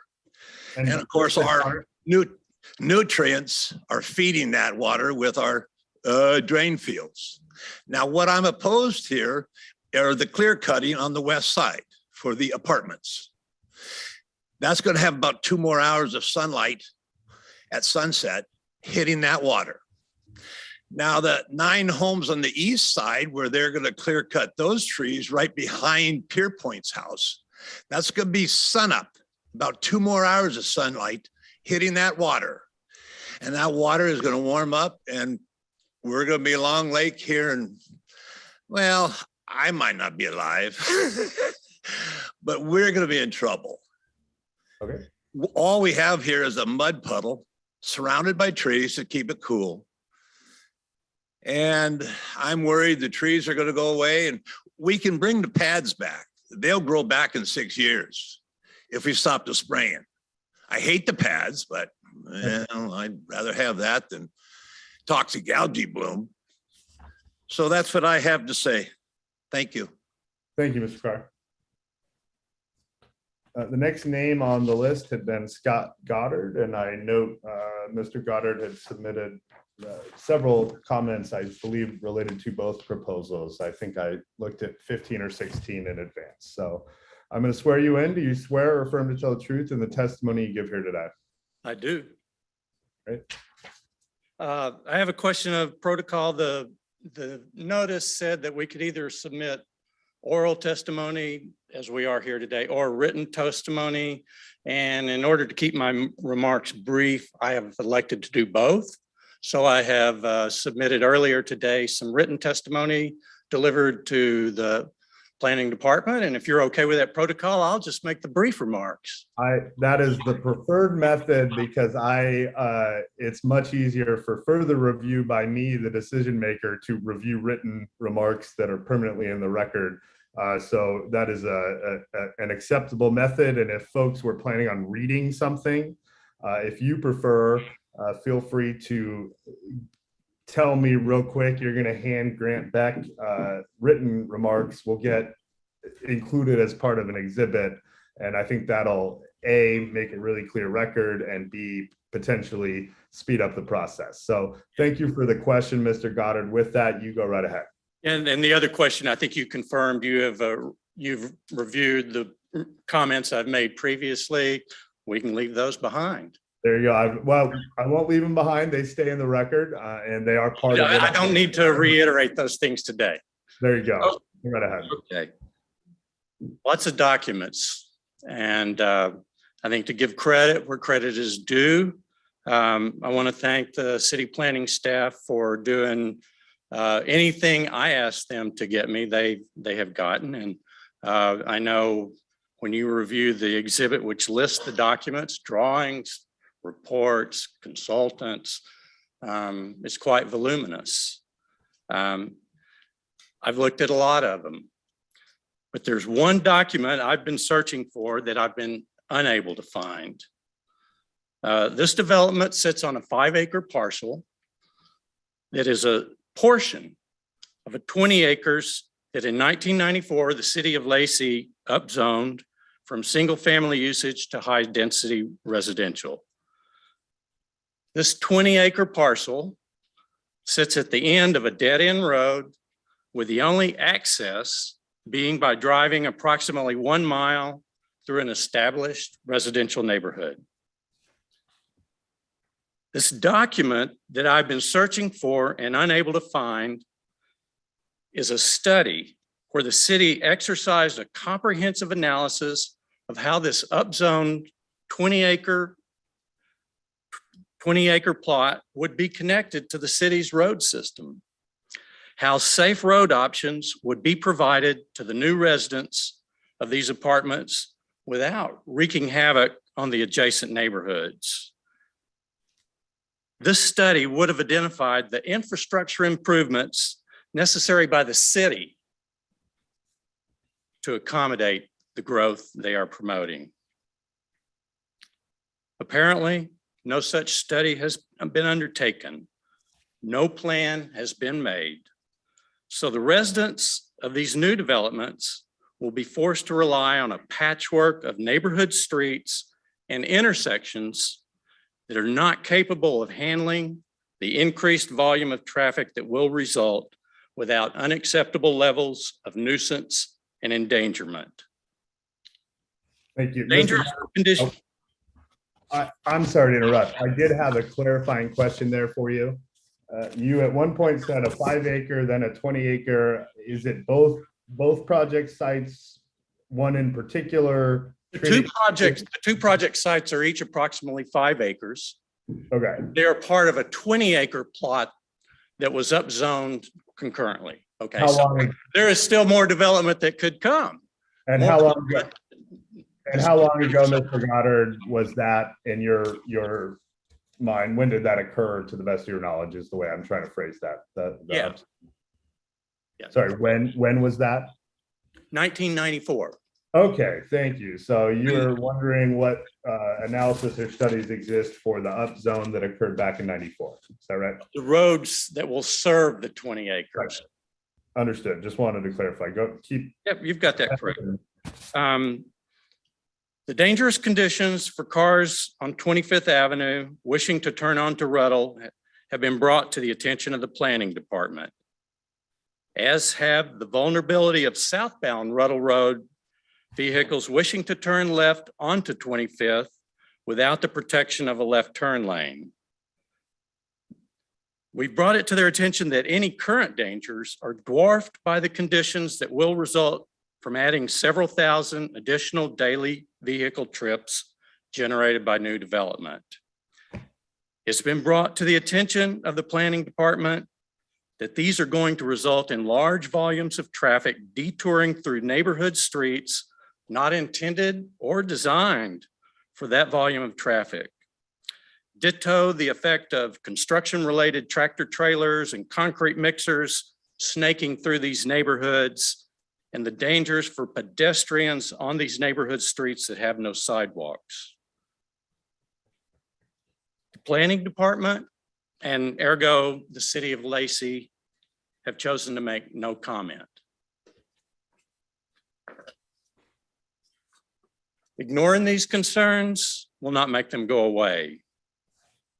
There will be accidents, and I fear accidents with serious injuries that will have a very predictable outcome of a personal injury attorney explaining to a jury that these accidents were easily foreseen and the injuries result from the city of Lacey's failure to conduct due diligence, resulting in Lacey taxpayers being on the hook for settlements that could amount to hundreds of thousands or millions of dollars.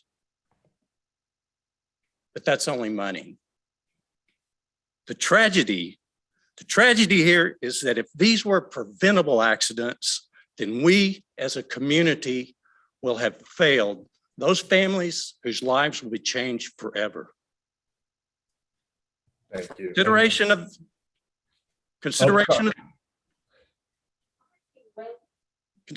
of the facts surrounding the application indicates that the prudent path is that the city council defer consideration of this development until it has first commissioned a comprehensive analysis of the traffic situation and put into place appropriate improvements. I ask that this be your recommendation. Thank you, Mr. Goddard. I apologize for attempting to interrupt. You had some dramatic pauses and I thought that was the end. I apologize. I did not mean to cut you off. I know that you have additional materials you had submitted earlier today, and I will review those as well. And thank you. The next name I do have on my list is Maggie Shannon. And while Maggie Shannon comes up, I would like to stress the 3 minutes. I'm not trying to cut anyone off. But I already on my list wrote down, we've got 1, 2, 3, 4, 5, 6, 7, 8, 9 people in the room, and then 30 on Zoom potentially that want to testify. And so I appreciate the comments, but I do want to stress that reiterating what we've and touching on what we've heard, I think Mr. Goddard very eloquently and clearly explained concerns over traffic, for instance, and I think that issue is well covered. With that, I'm going to go and get Maggie Shannon sworn in. Do you swear affirm to tell the truth in the testimony you give here today? Yes, I do. Thank you. I can promise you I won't be as eloquent as Scott Goddard. And I also have submitted written testimony, so I will be brief. But I moved to Lacey in the late 1990s and lived in the mobile home units that are to be the Hicks Lake apartments. And that is my focus of what I'd like to say right now. Although I do agree wholeheartedly with everything that everybody has said so far, especially about the traffic and the environment. So Gwen Hicks was my neighbor, and he was just a fascinating, vibrant man. I really appreciate being his friend. He had great stories. He told me that it was he who changed the zoning to high density. And since he told me so many stories, I'm not really sure if that was true or not. But I did find out later that indeed the zoning had been changed. He also showed me where he had created an abutment and a bulkhead on his property by using fill and tires and logs. And that abutment is now eroding. And I have enclosed photos for my written testimony for that. But it's interesting that the bulkhead is disappearing with the lake returning to its original shape. However, the developer's application, it's noted that the tires and logs will be removed, but that will further erode this bulkhead, which incidentally is included in the property map measurements, making the required setbacks for the buildings and swimming pool inaccurate. This plan development also is planning the 160-foot pier that they talked about, which juts out into the lake just 40 feet shy of the required homeowner's placement of buoys in the water. This really concerns me because over the last 3 years, we've had much more traffic on the lake, which is wonderful, but the person-powered watercraft take off from the boat ramp and move close to the shore so that they can avoid the faster moving boats. With this long pier, they'll have to go out and around the pier, potentially putting them in the way of the faster boats and in the way of boats coming in and out of the boat ramp. This is really concerning to me because swimming skills may be limited and very few people are wearing flotation devices anymore. You may think this is a kind of a small concern, but we used to have police presence on the lake and we don't have that anymore. So as ancillary services that help to provide safety go away, we're now looking at an increased number of people on the lake. And that is a concern to me. I think that other concerns have been voiced and I'll leave it at that. Thank you very much. Thank you, Ms. Shannon. And I think that was an excellent example of I agree on these things and here's a new thing. And I encourage others to move forward that way. The next name I had is Janet Ikeda.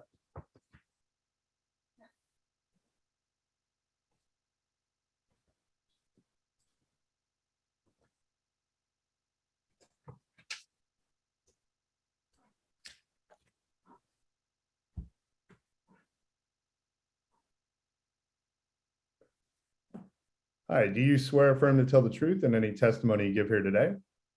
I do. Thank you. And Ikeda, is that correct? That is correct. Okay.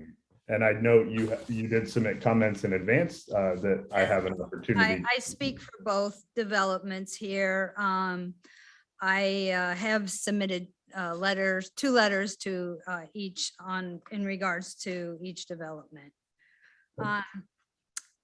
What I first and foremost, what I want to say is I love the trees. I love the animals. They are there. I've lived within 100 feet of the proposed Schneider development for 23 years. I hate to see that disappear. I love it the way it is. I'm not opposed to development in general. Or these developers. I know they're only in it for the money. That's what people do when they have businesses. I am, however, opposed to these developments in terms of their size and scale. 178 units, 4 stories high, plus underground parking. I just can't accept that. And more importantly, I can't accept its location on Hicks Lake Road and on with lakefront territory. I believe this is a case of trying to fit a square peg into a round hole.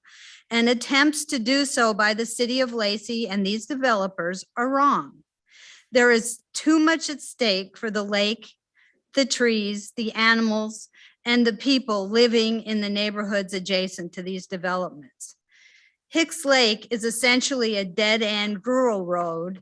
You can't probably see this. I've submitted these photographs in the most recent letter that I have submitted. But people use the road. That is their user designated pathway. It has no sidewalks, no bike lanes, and all street parking is done on the shoulder road, especially on the east side where this proposed pathway will be. As it is right now, people park on the east side of Hicks Lake Road. When they use Wanchers Park on the very busiest days, the whole street is lined with parked vehicles. So if pedestrians want to use those pathways, they're going to be stuck using the street. Think about it. City planners would have you believe that these properties meet all the parameters as set forth in their community vision plan. I disagree. There are no nearby amenities such as stores, medical facilities. There's the park, Lacey Elementary. The closest bus stop is over a half a mile away, not Lacey Elementary. That's almost, it's 9/10 of a mile away. The bus stop itself is only capable, it's a cantilevered platform from the road over the top of the storm sewer. It's only suitable for 2 people. And if someone's in a wheelchair, you know, it is only suitable for 2 people. The city's plan to encourage alternative forms of transportation, such as walking and biking, is not safe without sidewalks and bike lanes and when no planned infrastructure improvements. The increased traffic as a result of these developments on the adjacent roads and intersections will be a nightmare. There were 2 accidents at 25th and Ruddle within the past month, and I ask that the police incident reports from these be included as evidence for this hearing. It is unfair to disregard the impact on the lake and on our neighborhood. The goal of allowing for diversity in housing types should not supersede safety and comfort in our daily lives. Without necessary infrastructure improvements, your plans are doomed to fail. A zoning mistake was made here. Please recognize that. Do not allow these developments to go through as planned. At least downsize them. Save more of the trees, less impact on the lake and its environs. Or better yet, acquire these properties and turn them into parkland and achieve that goal in your community vision. I will leave you with the words to a song that I can't help get out of my head. Don't it always seem to go that you don't know what you've got till it's gone? They paved paradise, put up a parking lot. Thank you. Sorry, were you done at that point? Ms. I am. And I really do want to stress, folks, no additional crosstalk, clapping, etc. And if folks have written comments, the preference very much is to have them submitted as exhibits. We are already at the 3:20 mark, and I still have just in that room another 1, 2, 3, 4, 5, 6 potential people testifying and another 30 online. So I can't stress enough that I do understand there's a lot of concern about the traffic, the density, the neighborhood feel, impacts to the environment, wildlife, trees, lake, etc. So I just am trying to get that across, that I do understand those things, and there's a lot of information in the record about those concerns. With that, Jeff McKenzie, I believe, is the next name.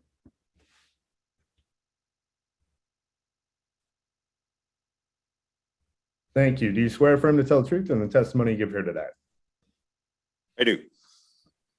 I'm going to just go ahead and in the interest of saving time and just submit my comments here and just put up one question for the Schneider project. Okay, and before you do that, just to clarify for me, Mr. McKenzie, can you spell your name for one for the audio? Your last name. McKenzie. And is the K capitalized or not? Yes. Okay, thank you. And then your comments you're about to submit, would you like them to be addressed in both the ultimate decisions? I'm sorry?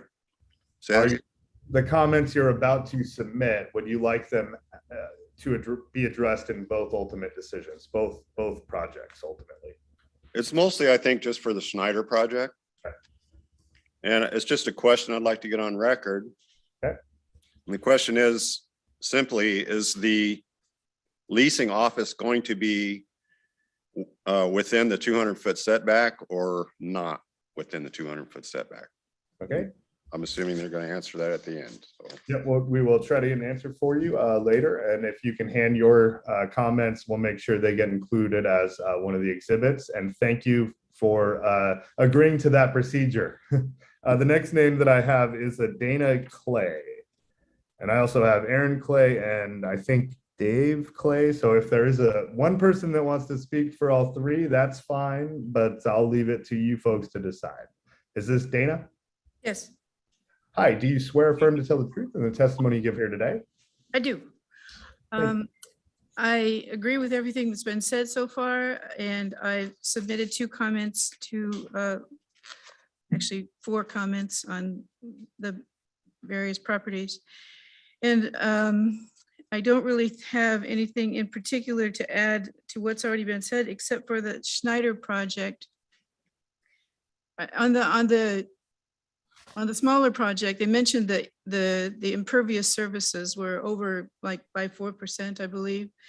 But on the Schneider project, which is the larger one, there's a tennis court planned. It has more parking spaces. I'm wondering what its impervious surface impact is. And I don't believe the parking is really an issue in that I know everybody wants to downsize and have less cars used, but the potential for having at least 620 cars at the units, there are only 428 or 492 allotted between the 2 facilities. That means that there's a potential of 128 cars parking elsewhere. And if they park out on Hicks Lake, along with Wanchers Park traffic, there's no room at all, period, for anybody to come and visit the park. I also wanted to point out on the safety piece, we have a wheelchair resident who hand rolls his wheelchair down that road every day. There's a lady who uses a walker every day. It's unsafe as it is. So there would need to be ADA accommodations as well. I also noted on the traffic study that nobody mentioned anything about the impact to Shady Lane. That would be huge. And also the Wanchers Community Park designation. I wish that the city had been a little proactive since they knew this whole tract was available or going to be available at some point in time, and had planned for the livability of the community and maybe done some proactive planning to possibly purchase that for the citizens to enjoy. There's really only one lake in the city of Lacey to swim in, and that's Long Lake, and it's too crowded.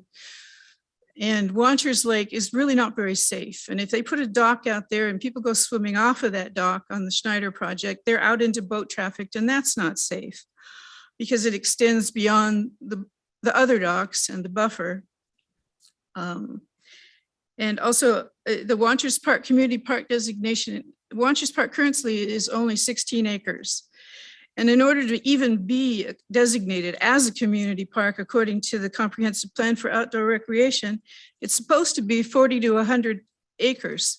So I'm just wondering why the city didn't think about that in advance and plan for a larger park to continue to make this a more livable city.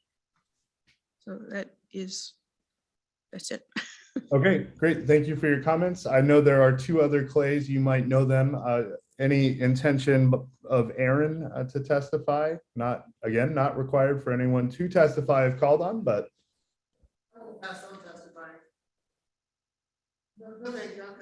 No, thank you. Okay, and the other, Dave, or sorry, my own handwriting at this point is terrible. Dave Clay? That's close enough. It's Dane, actually, with an N. I would prefer to get it right. So Dane, do you swear or affirm to tell the truth in the testimony you give here today? I do. Thank you. Go right ahead. All right, I also will keep it short here. As an employee of Intercity Transit, which is our local bus company here, in the 90s, I've attended all of the pre-construction meetings that affected our bus system. And I've worked with all of the Lacey people. I was also on the bicycle pedestrian committee. And I know these are good people. I know we accomplished a lot of really good things. We put a tunnel underneath Slater Kenny, and we've done a lot of really great things. I also know that from pre-construction meeting experience that compromises sometimes need to be made.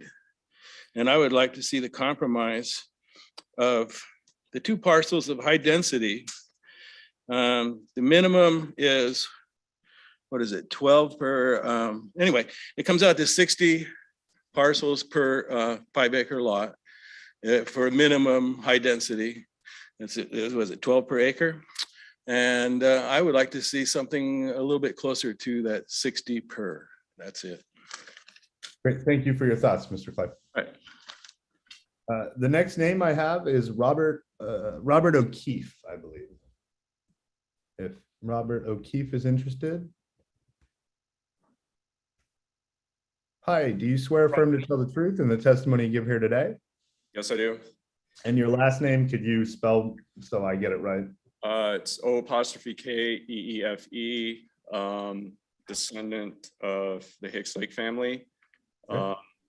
My father was, his mother was the daughter of the Hicks, and Gwen Hicks that Maggie referred to was actually my uncle. And so let me see. I did bring this Lacey newsletter from last year, 2021, about celebrating 30 years of the Arbor Day Award for Tree City USA.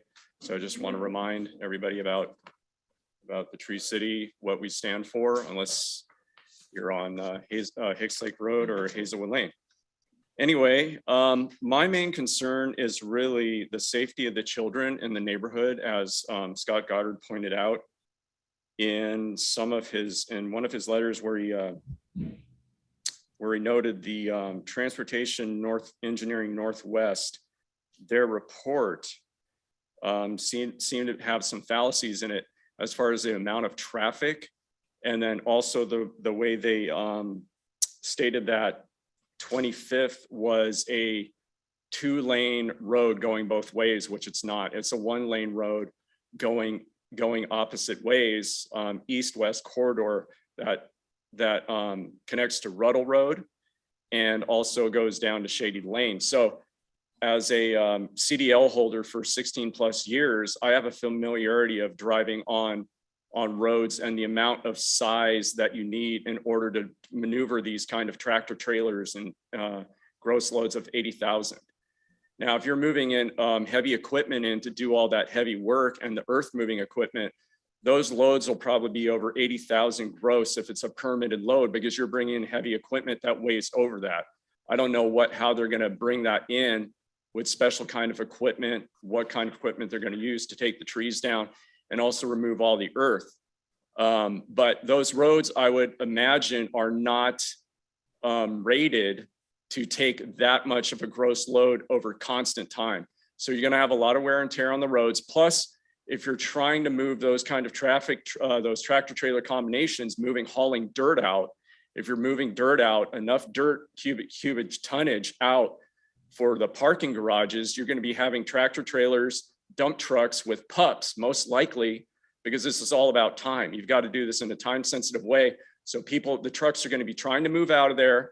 along with all the traffic, along with all the people, you're going to build up the stress, you're going to have frustration, and kids on the street, if they're not, they're used to their neighborhood being, kind of mellow, and then all of a sudden all this traffic comes in, they're not prepared for it.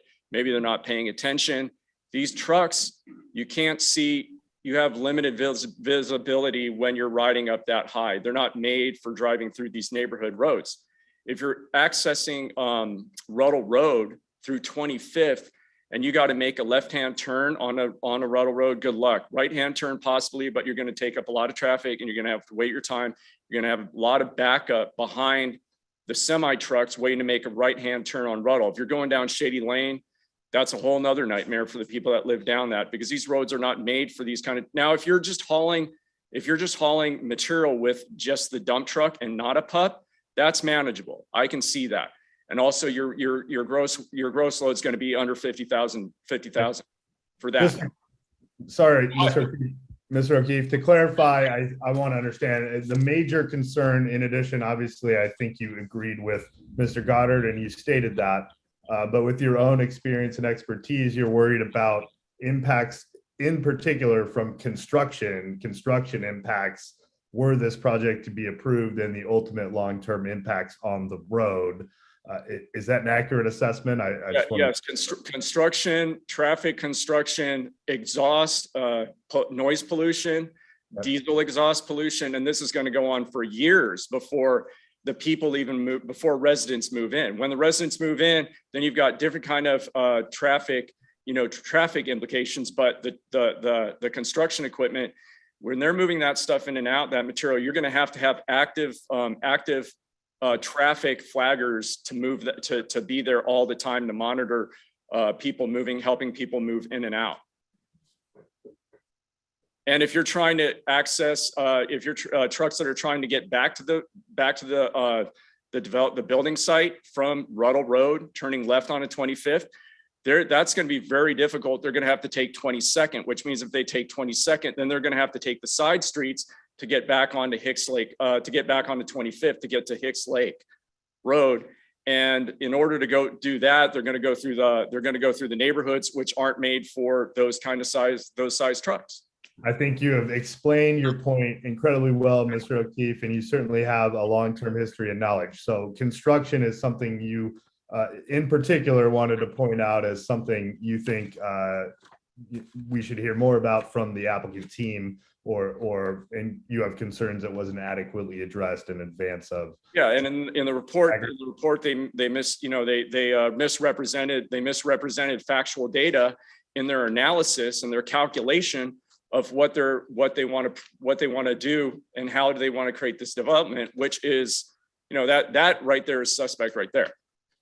We're going to try to get more information at the end. Okay. Okay. Did that conclude the comments you wanted to provide? I'm not trying to cut people off, but man, we are really going to run out of time.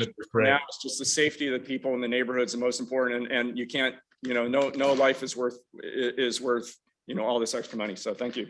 You're welcome. The last name of identified on the list of folks in the room was Scott Morrison. If Scott Morrison is interested in testifying. And I thought I had seen a Scott Morrison on Zoom earlier, but maybe I am misremembering. It's been a long day. There's Scott Morrison. Do you swear affirm to tell the truth in the testimony you give here today? I do. Thank you for being here. And could you just spell your name real quick, just so I make sure I don't mess that up? Capital Morrison. One S. Okay, thank you. Go right ahead. Okay, so I have submitted written comments and I just have a few brief comments. The first one is we're treating these as separate projects, but they're adjacent to each other. And I don't think that the cumulative impact of the projects has been looked at adequately. The other thing, and there's been a lot said about traffic, Shady Lane's been mentioned once or twice. Shady Lane never even showed up in any of the transportation impact analyses. And it's a major cut through. If you look at a map of Lacey and you see how to get from Ruddle Road to Carpenter Road, there's one way, and that's Shady Lane. And that needs to be addressed, as well as Lilac, which is a connector between 22nd, 25th, and onto Shady Lane Road. And the rest of my comments are submitted as written. Great, thank you, Mr. Morrison. And just to clarify, procedurally, Mr. Beck, there wasn't anyone else there that was going to speak that signed up. We're not going to come back a second time into the room, so I just want to make sure. I see nobody else who wishes to testify. Excellent. Okay, so at this point in the hearing, we are going to move over to the Zoom attendee side of things. And just to clarify for folks in the room, on Zoom, etc., if you ultimately decide you would prefer to submit your comments in writing, that is perfectly acceptable for the Zoom folks that haven't chatted yet. And if folks need to leave that are members of the public, I will not be offended. Just try to be quiet when you do so. So with that, sorry, I'm trying to find, I have so many lists at this point. The list that was submitted in advance. But while I'm looking, the first person on the Zoom feature to hit the raise hand feature will be the first person I call upon while I try to find that other list. And the winner was Ben Cushman. I'm going to start with Ben Cushman. And so we will unmute Ben Cushman. You'll have to then hit the button yourself.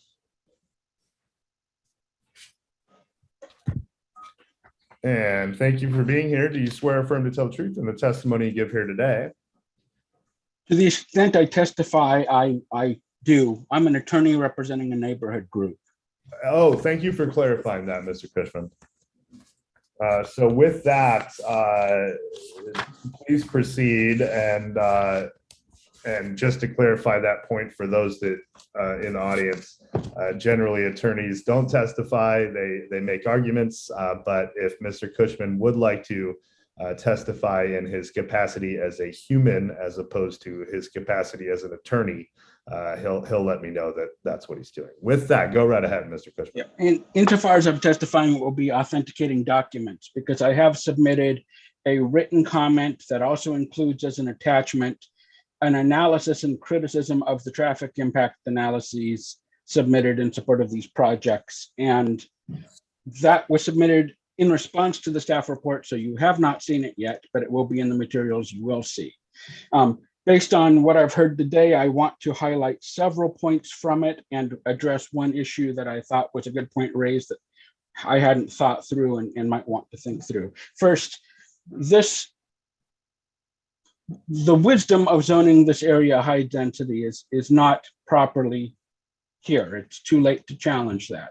But we have to recognize that this is a relatively undeveloped and highly forested part of Lacey next to an urban lake.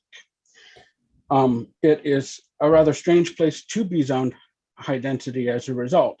And the projects have to comply with all of the various difficulties involved in having high density projects proposed in a relatively underserved and underbuilt infrastructure area next to a critical environmental area.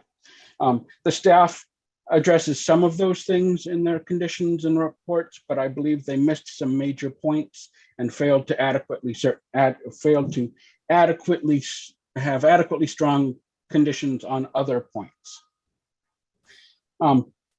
One overarching thing is that the staff reports do note that environmental protection is a preeminent standard. It's kind of a super standard that controls over other standards in the event of conflict. But I don't believe that the actual analysis, either in the application or the staff reports, takes that priority into effect. It doesn't handle it properly. It undersells the environmental concerns. But the first major concern I want to address, which has been addressed a lot here today, but I'll address it here with detailed Wait, hold on. I'm going to stop.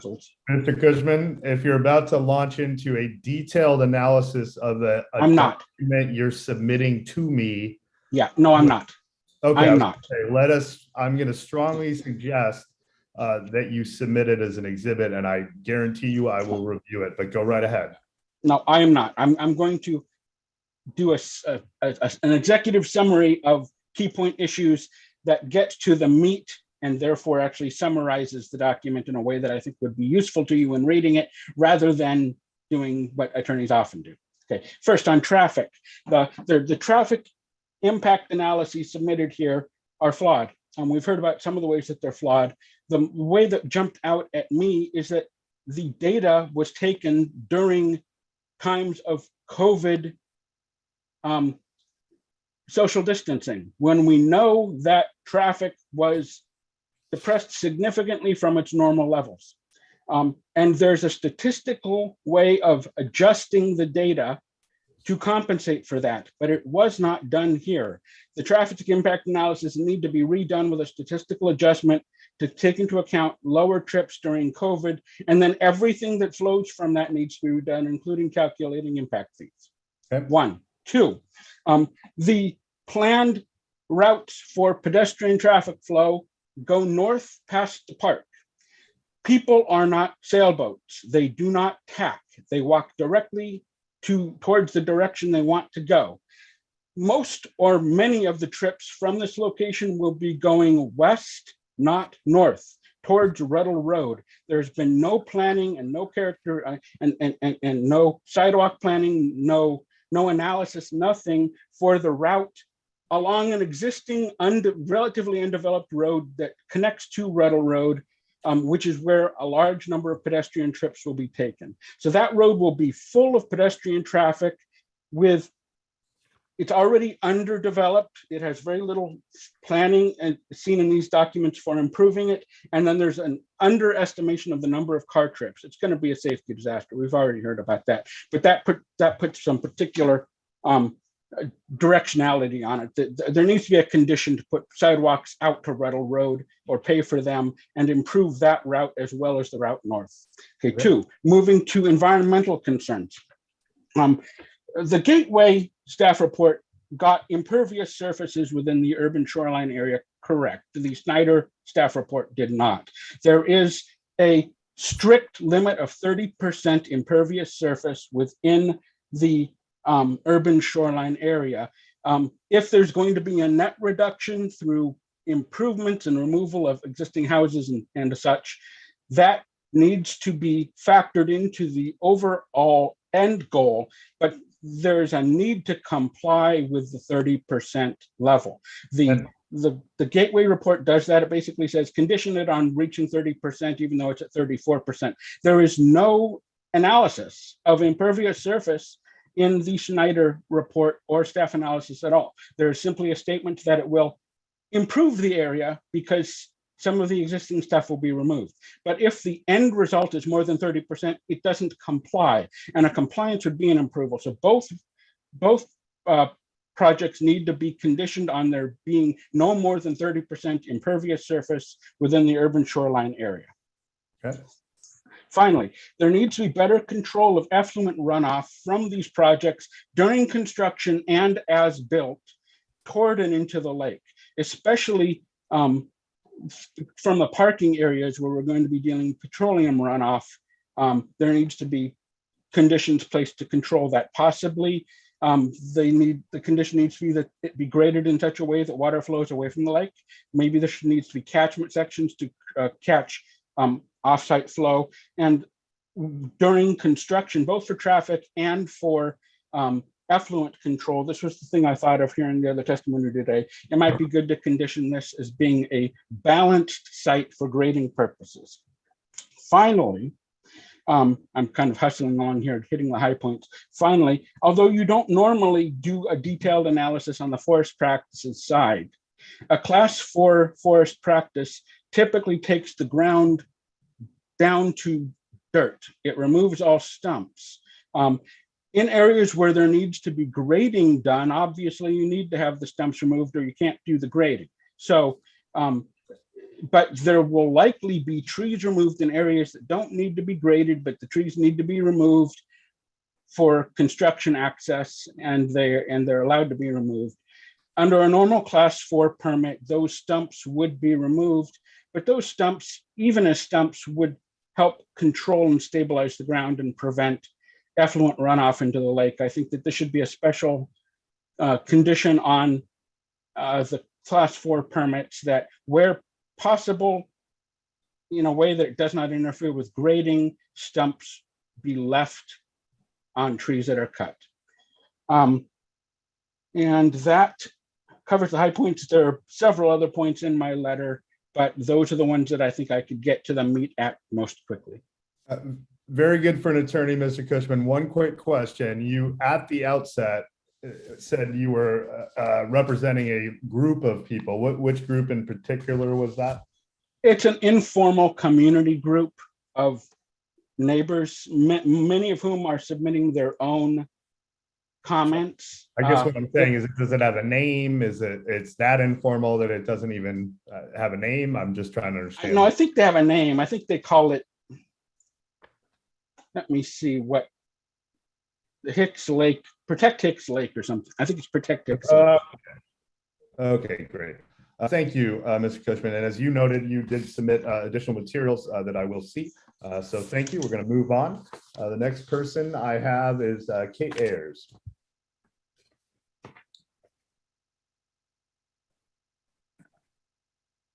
All right, thank you.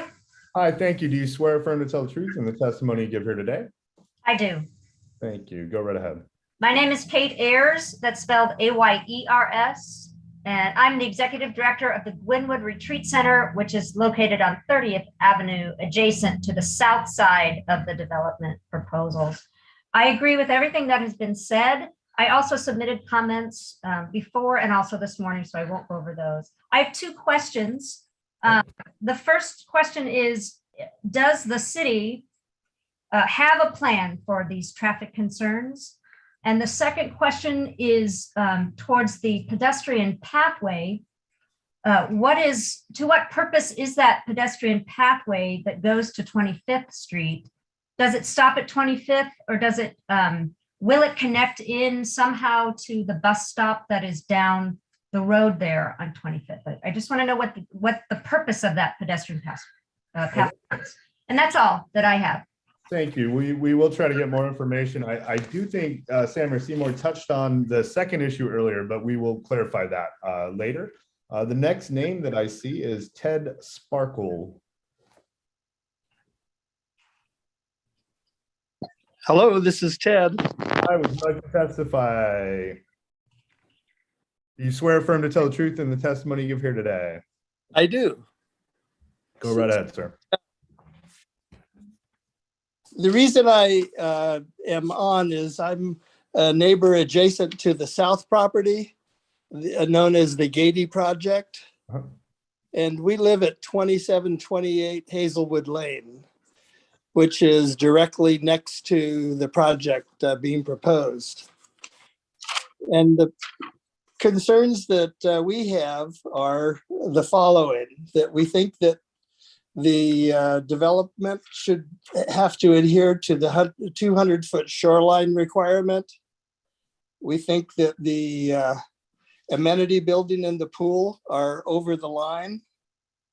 We believe that the traffic issue is something that has already been brought up, so I don't need to reiterate that. Thank you. We do want to thank you, Mr. Reeves, for the comment that you made during your opening, when you acknowledged that there were several residences down here almost completely encircled by the two proposed projects. And so the impact that those projects are going to have on us in particular is going to be significant. So whatever decisions are made, hopefully the decisions that you make will take our concerns into consideration as well. And then we also know that it's not at the point where the project will or will not be approved. Whether it will be approved as designed is the question. And as a direct neighbor to the property, we were disappointed to review the plans and see that other properties east of the Gady project, which are south of us, 2 and 3 and 4 houses, were addressed in the plan in terms of mitigating the impact on them. But we didn't see anything in the plan that addressed the concerns that we as immediate neighbors have. So we would like to see the plans address that and take into consideration the impact that it's going to have on us as residents of the property. So those are our concerns, and want to thank you for the opportunity to present them to you and to the group. My pleasure. Thank you, Mr. Sparkle. You're welcome. The next person identified here is Pat and John Myers.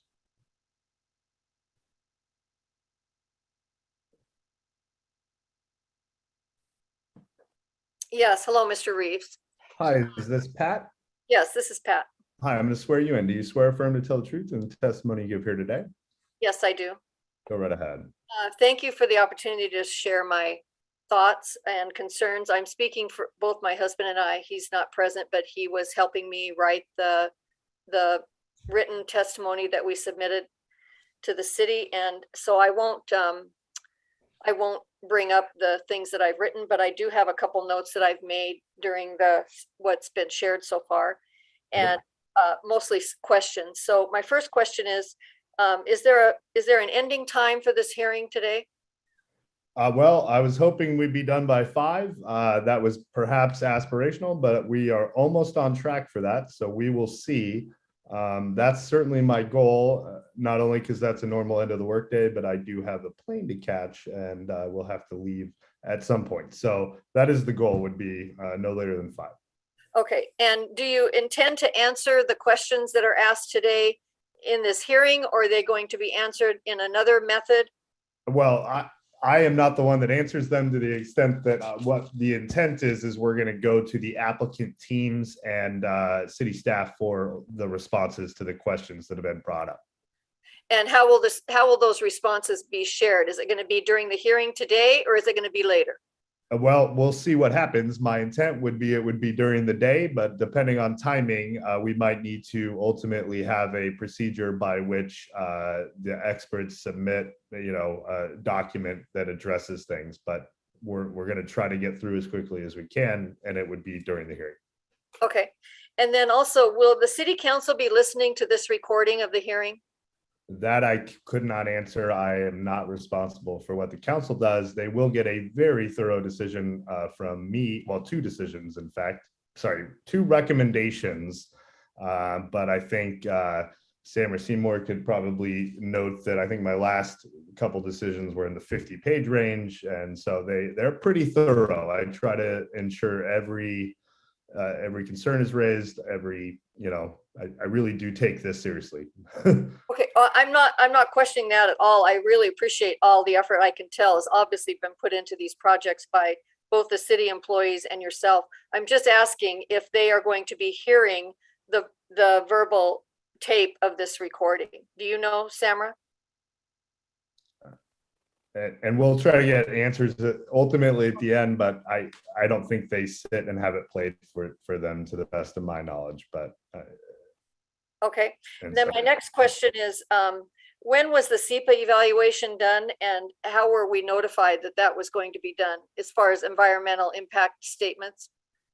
Okay, so we'll try to get more information on SEPA. I did note for both project, any appeal period has ultimately passed, but I will try to get someone to answer that question later. Okay, and then another question is, I'd like to ask the both developments their reason for doing the development, for building the apartments. I'd like to know their reason.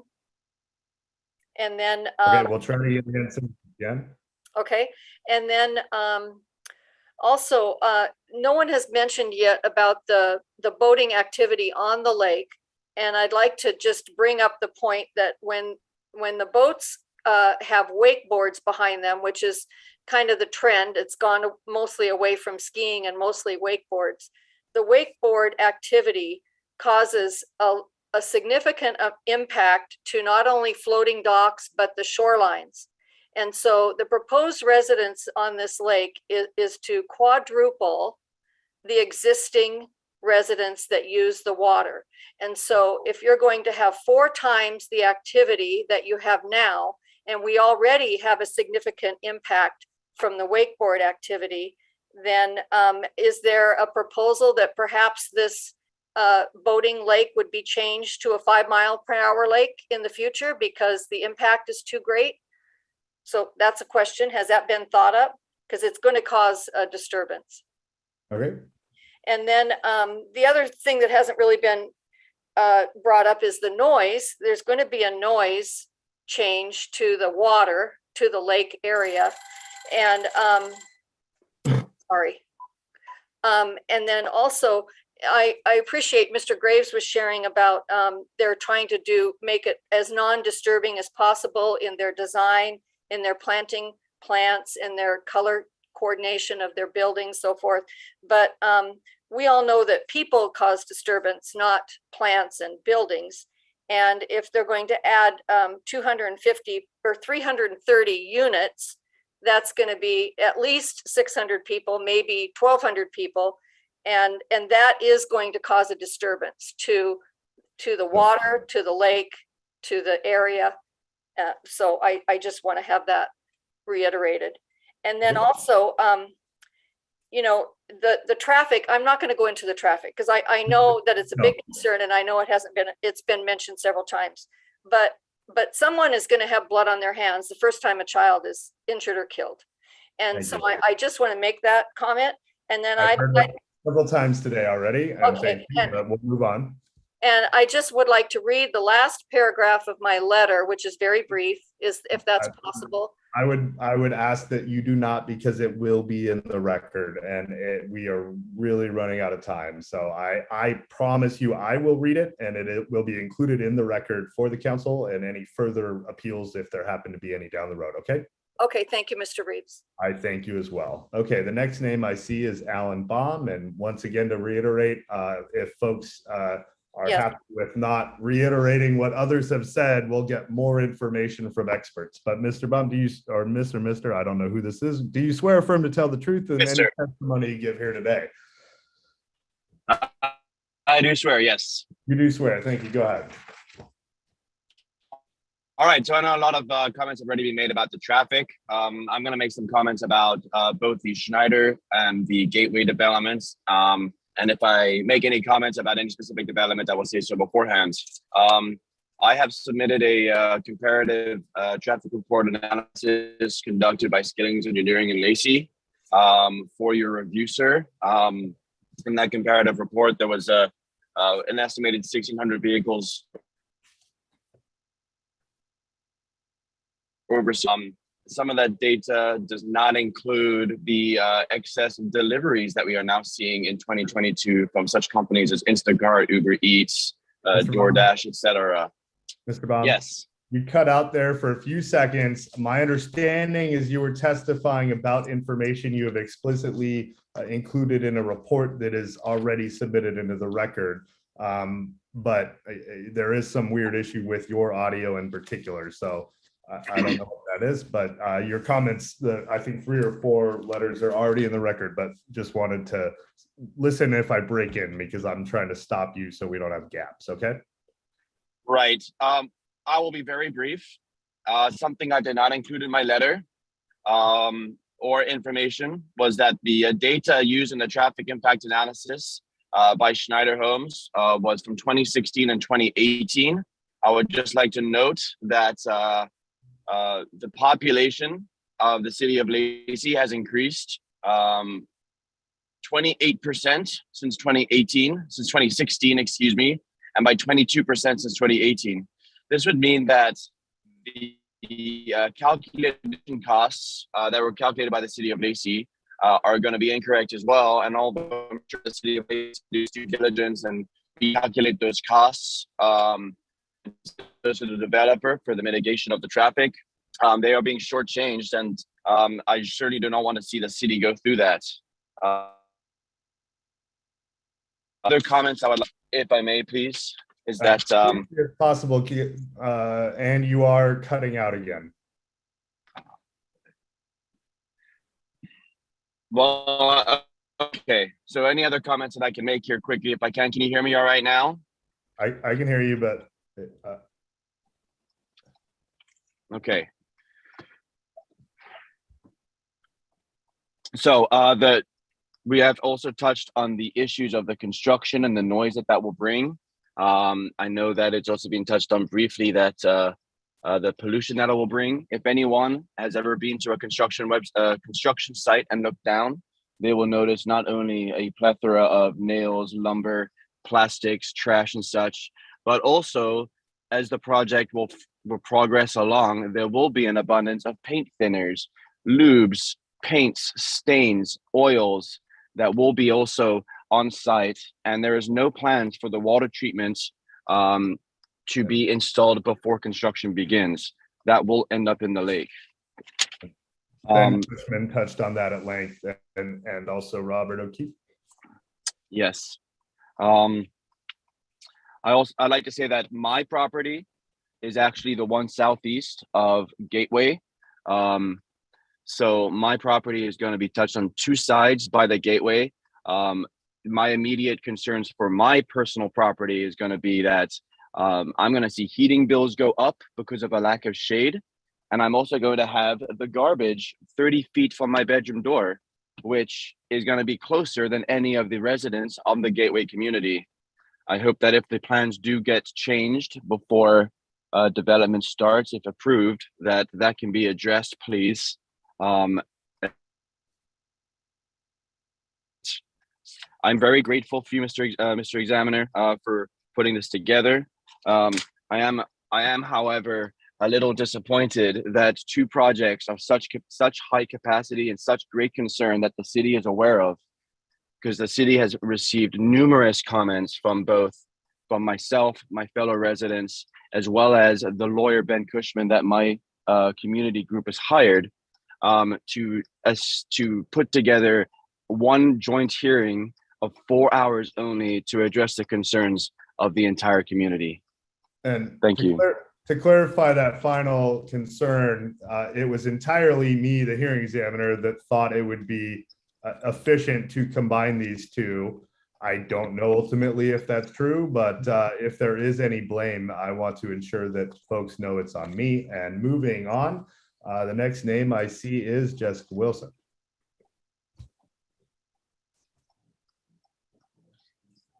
Hi, thank you. Do you swear affirm to tell the truth in the testimony you give here today? I do. Okay, go right ahead. Thank you very much, Mr. Reeves. My name is Jessica Wilson, and I reside with my husband and 5 children in the neighborhood just north of Hicks Lake. My children walk every day to Lacey Elementary. Part of what makes Lacey special is the amount of tree canopy available for human and animal health. As stewards of the land, when something as unique as the forest land around the lake is developed, we can't get it back. We owe it to ourselves and future generations to keep the people and environment as healthy as possible.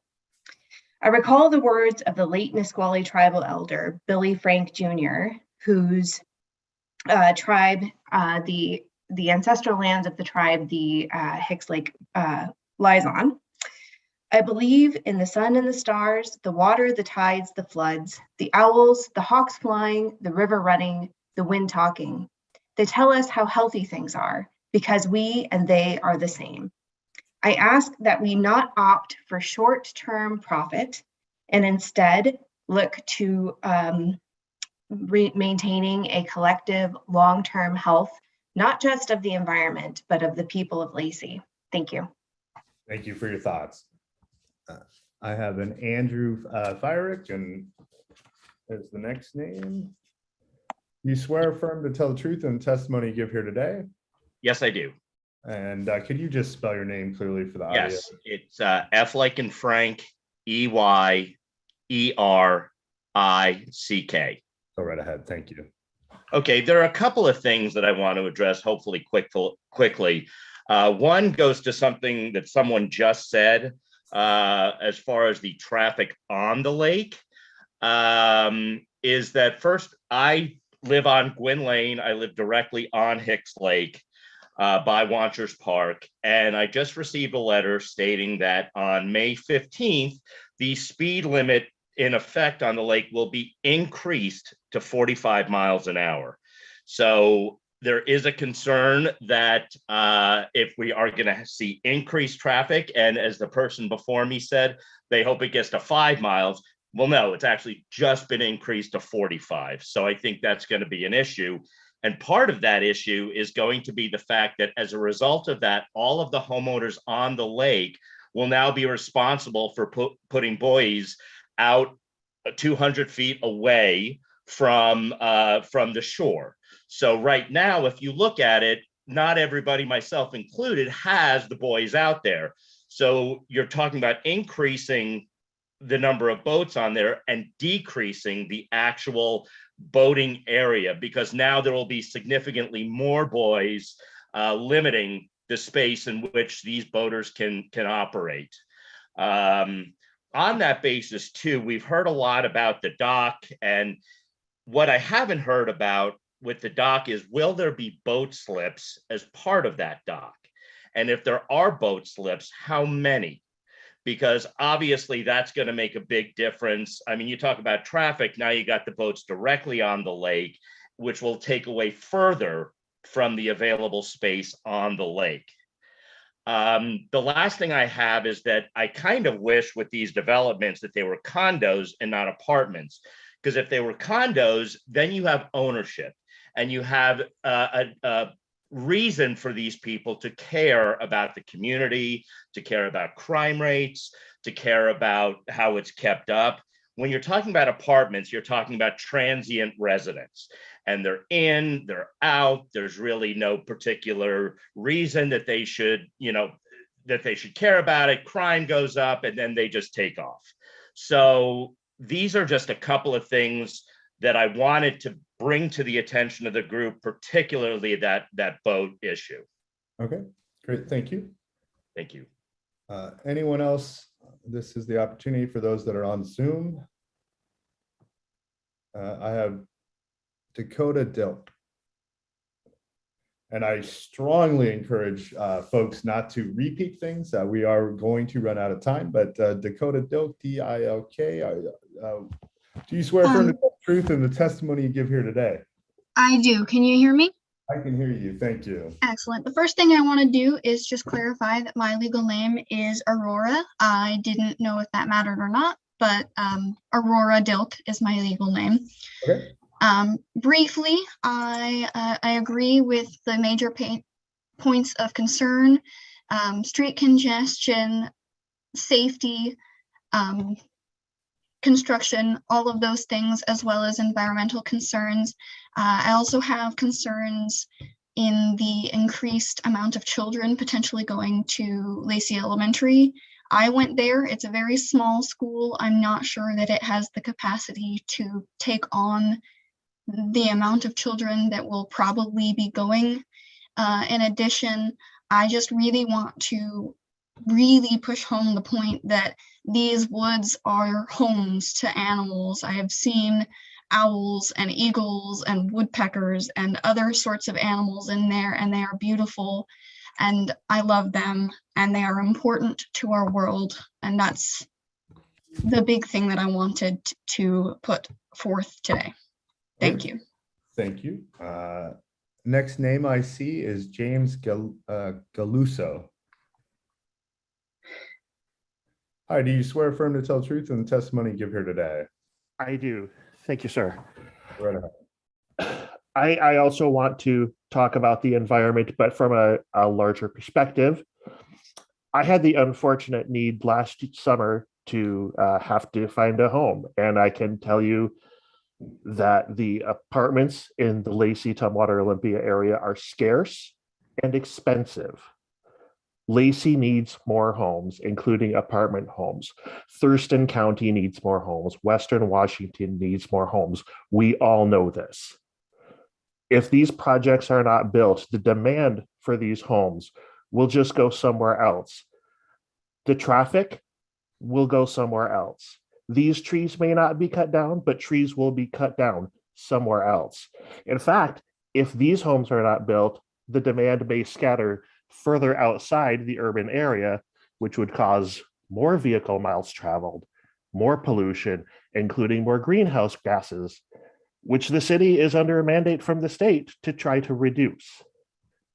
We need these projects to go forward. So I encourage you to encourage the city council to go forward with these projects with no conditions that would reduce the number of units. If there are conditions that would increase the price of these units, I don't care, because as I found out last year, the price of apartments is set by what's going on in the market, not much by the price of the units themselves to construct. But we need more units. We need more places for people to live. Thank you. Thank you for your thoughts. Name I see is David Butler. Hi, do you swear or affirm to tell the truth in the testimony you give here today?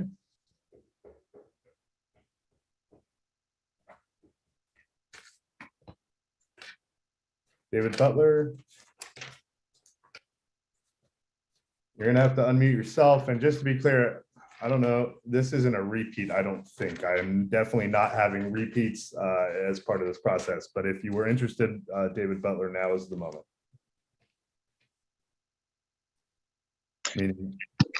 You know what? I'm using David Butler's. Now I can hear, but. Can you hear me? Yeah. Yes, I got the website from the city of Lacey, and it was David Butler who sent it to me. My name is Karen Johnson. Okay, I'm going to swear you in. Do you swear or affirm to tell the truth in the testimony you give here today?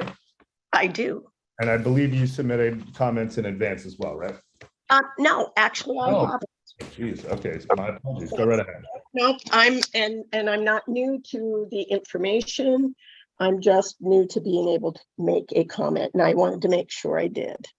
And so I'm in full agreement with 2/3 of what everybody says, who've gotten up and talked. They voiced my feelings exactly. However, I want you to know that I've lived here or my parents moved here in 1968. We were the third house on the street on Shirley Street, and nothing else in that area right there, just across at the other Shirley, across 25th. Your family and Robert O'Keefe's family, right? I'm sorry?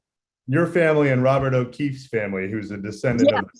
Yes, I'm at 2514 Shirley Street, which is across from the other side. There's two Shirley Streets. So, my father retired from the Army. He was a World War II veteran, and he's actually honored in the city of Lacey. They named a street after him. It says Leslie Johnson between Paulson's and the Olympia Federal Savings. So he worked for the Fish and Wildlife for 20 years, and he built the lake access down at Hicks Lake. So we've lived here for a long time, and I can tell you, everyone's complaining about the traffic. It's going to be worse. It is worse already. It was bad in the 70s, and people racing down that street already. But Traffic is a huge concern. The point has been made at least 38 times today. Yes, and I won't reiterate it, but I will say this. I don't understand what we need a 4-story apartment on Hicks Lake for. Like, that's a building that should be going downtown, someplace else. That it's totally out of context with what's going on down there.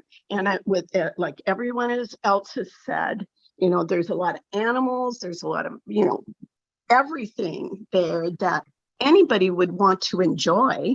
But I would like to know, are they going to take that lake access out, or are they leaving that in? And then what's going to happen to Wanchers Park down the way? Are they going to say, oh, well, we need that land now too, and we want to build on that, and we don't care whether it's a park anymore?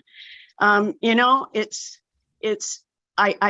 lived through 2020 listening to them put the sewer lines in all day long, every single day, pounding and then putting a new road in. And if you get the same contractor to put the road in that you had for them, I would be embarrassed. Our streets will look like the city of Olympia's, and it already does. So I'm just saying, I understand you don't want to hear, the same reiteration of everything, but like I said, I didn't have the opportunity to put in anything written, and I wanted to make sure that you hear where I'm coming from. We don't want any apartments there. If you're going to build them, or if you're going to build anything, maybe you could build something like Breckenridge, which is off the Elm Highway, but that many apartments on that road, and I can lay awake at night and hear the guy with the rotten tailpipe on his car doing 50 miles an hour at Hicks Lake Road as he comes to 25th, and then turns on 25th and rips it on down to Ruddle Road. You need to come over here and witness everything that goes on in here before you can make a honest decision on what really should be in this area. Okay. So I appreciate your time. I thank you for what you're doing, but I also just feel that it's not the right time and place for something like that. And we don't want it to look like Seattle or Tacoma. We don't want that here. Okay. Thank you. Thank you for your thoughts. Any further folks that have not yet participated? I have Cheryl Settle.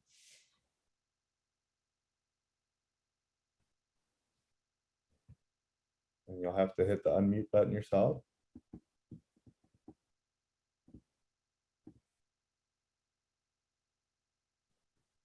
And maybe. Wait, there we go. I got it figured out. Hi, do you swear affirm to tell the truth in the testimony you give here today? Yes, sir, I do. Okay, go right ahead. My name is Cheryl Settle, S-E-T-T-L-E. I live at 2410 Shirley Street. Been here since 1966. So I am also an engineer, a civil engineer from St. Martin's College, and an environmental engineer. So I've looked at this from several different ways. I have some comments that I'd like the City of Lacey planners and the City of Lacey to consider while they're looking at these projects. I know that there's mitigation already for the traffic control that's going to be done. And the traffic control will require, I'm very positive as I look through the right of way here, that there will be roadway widening needed and probably right of way purchased for this roadway, which would recall probably some environmental documents or studies that have to be done, plus the purchase of the right of way, your design, and then your construction. So you've got at least an 18-month to 2-year time frame to put these together. And I recommend that you look at doing these roadway improvements before the construction of the two units. That being, if you want to put the units in and then you've got an ADT of coming in of 2,000 more vehicles, and then you do roadway construction, you've got one-way traffic problems, you've got more problems than you want to admit. So my recommendation for the city is if this is going to go in, you better do the roadway improvements ahead of time, since that is part of the mitigation that I saw in the documents. Number two is that there was a document that said there was no threatened and endangered species out there, but I do happen to know there's migratory birds and there's nesting birds.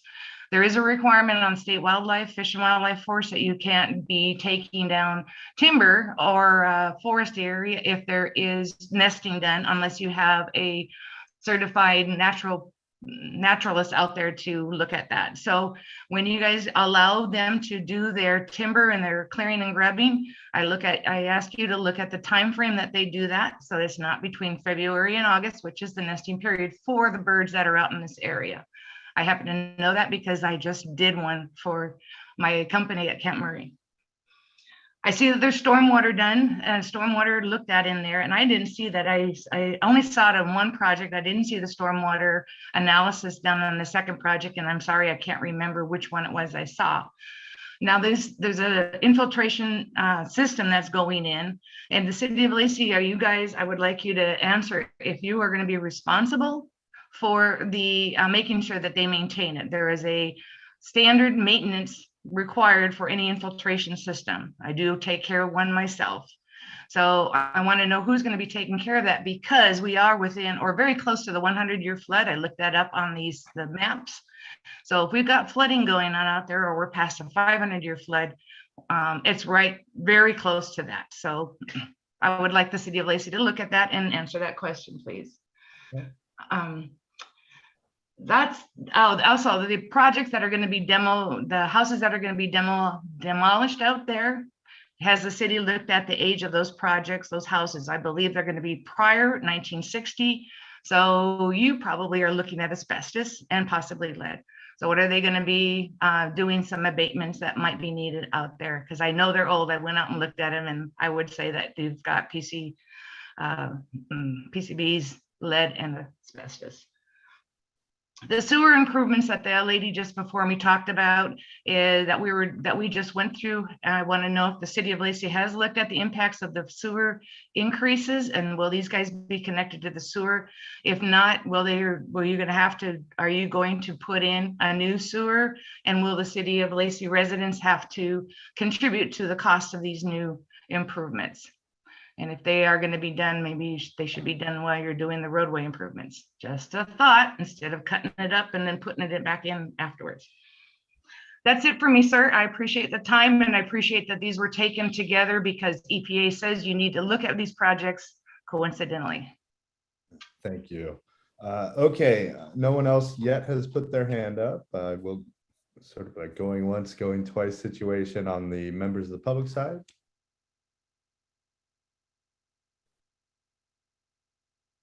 Okay, so with that, we are going to now take a quick break because I know I'm dying to use a facility. So we'll come back at 4:30, and when we come back at 4:30, we'll have a quick discussion on next steps, and then we'll try to get some answers and responses from the applicant teams and the city. So we'll come back in 7 minutes approximately, and I'm going to start sort of right on time, but go use the facility if you need to.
As folks come back into the room, I do believe we are recording. I wanted to quickly ask Grant Beck if there's a facilities issue at 5 o'clock. I do hope to wrap things up relatively soon, but I don't have a hard and fast deadline, but I know sometimes there are facilities issues with public spaces. So Mr. Beck, could you speak to that just real quick? We have a contingency plan in place should we go past 5. Excellent. Okay. I really want to stress to everyone that has taken the time to participate that it is important. I really don't want people to feel like I've been totally, shortchanging public participation. That is certainly not my intent. The options where we had 2 separate hearings probably wouldn't get through them both. But I thought it was important to try to combine them to address cumulative aspects of these proposals, as was touched on by our last speaker.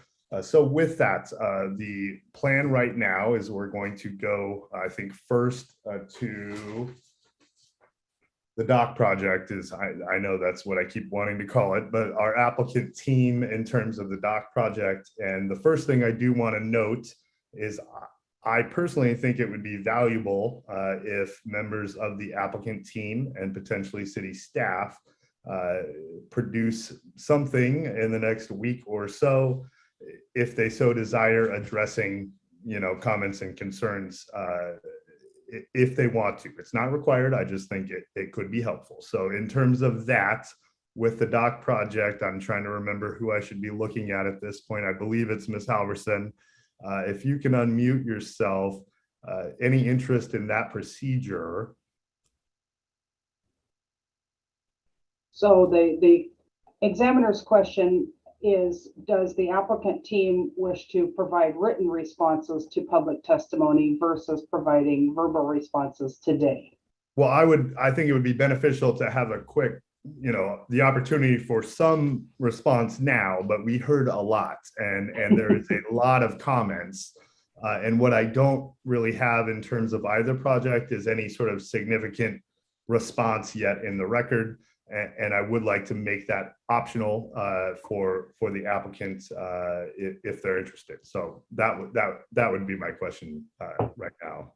I think, yes, the applicant team, this particular applicant team would be interested in that opportunity. And would next Friday be a reasonable amount of time for that document to be produced? Yes. Okay, with that, I now want to give you an opportunity to speak to anything in particular and call on any members of your team in particular to provide comments and responses and answers to some of the questions we've heard. I will. I'm going to call first on our wetland and environmental specialist, Rachel Villa from Soundview Consultants, to talk about the lakeshore environment, the wetland environment, the 100-foot setback from the lake, and wildlife as well, to respond to the, in general, I don't think we're going to respond to specific people because these are kind of global comments, but she'll respond in general to those to start us off. Rachel? Excellent. Rachel Villa, I swore you in hours ago, so you're technically still sworn in, but thank you. If you could just introduce yourself and explain who you are. Yes, Rachel Villa from Soundview Consultants. I'm consultant for Schneider Homes, wetland consultant, also habitat specialist and project manager in our office for this project. We were asked to come out and delineate the ordinary high water, the wetlands, and identify critical habitats and potential species presence, and then put that together in our report. We helped with the project planning to meet the no net loss and to make sure that any unavoidable impacts would receive mitigation compensation. Ms. Villa, that particular, I'll call it a term of art, no net loss. Could you just briefly expand on what that is? It is a term of art, and for those that are involved all the time in these things, I'm sure you know what it is, and I hear it all the time, but could you explain what the concept is and how it relates to shoreline permits? Sure, thank you for that clarification. There's the Shoreline Management Act and the Shoreline Master program from the city of Lacey attempts to manage shoreline environment by ensuring that each project results in no net loss of environmental functions within the local environment. And so this one being an urban conservancy environment where the project is proposed has certain policies and goals to meet to make sure that this project results in no net loss. So we come out to a site and look for critical areas that is wetlands, streams, habitat, and things that are regulated also under the Growth Management Act through Critical Areas Ordinance. So the Shoreline Master Program considers all the things that are happening within this project within 200 feet of the water body in this lake, in this Hicks Lake in this case. So my purview was really to help with project planning to make sure that the critical areas associated with the lake and then any protected habitats and species on site were protected. And then we walked through that together as a team from the initial assessment and then during the initial planning phase. So our team, our sound view consultants came out and walked through looking for protected habitats and species and found a wetland and the lake. No other protected habitats per se. Oh, sorry. Sorry, Ms. Bill. I am getting background noise. I don't know precisely where it's coming from, but I want to ensure that everyone can hear you clearly. Is it your office? I'm in, yeah, it's the office. I have a door closed, but it's very flimsy in here. So go yell at them real quick. Okay.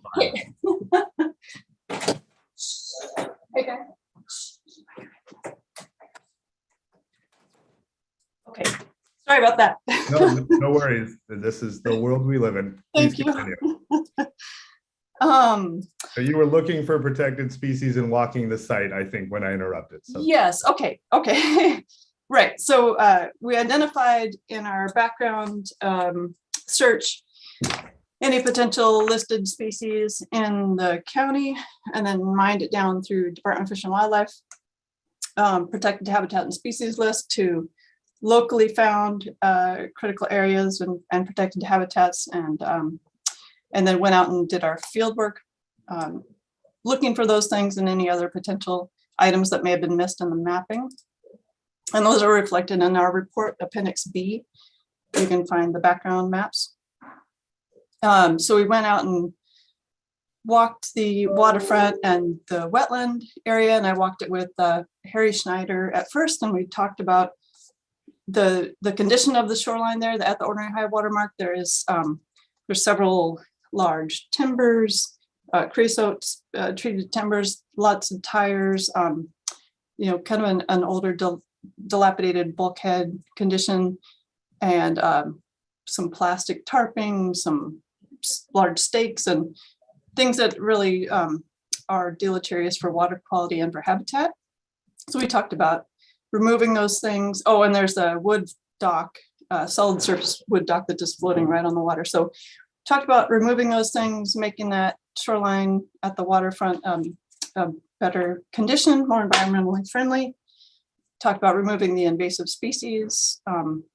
So that was all kind of discussed as part of the planning. And then the removal of the existing houses and the septic drain fields and the other impervious surfaces from that waterfront was another part of the consideration. And so through the iterative planning process, back and forth with the team, we identified a quantity of items to be removed from the waterfront, and at least from within the first 100 feet. And so I have it broken down in the JARPA, the Joint Aquatic Resource Permit Application, item 8E, as well as in our report that really quantifies the things being removed. And to clarify, I believe all those documents are available online through the city if folks want to look specifically at them. So I don't need you to every single point of what would be removed. Yeah. So I'm sorry, I'll make it briefer. Yeah, so we identified in terms of quantity footprints of things being removed versus things that are being proposed within the first 100 feet is a net benefit in environmental function, and certainly, our report walks through that criteria.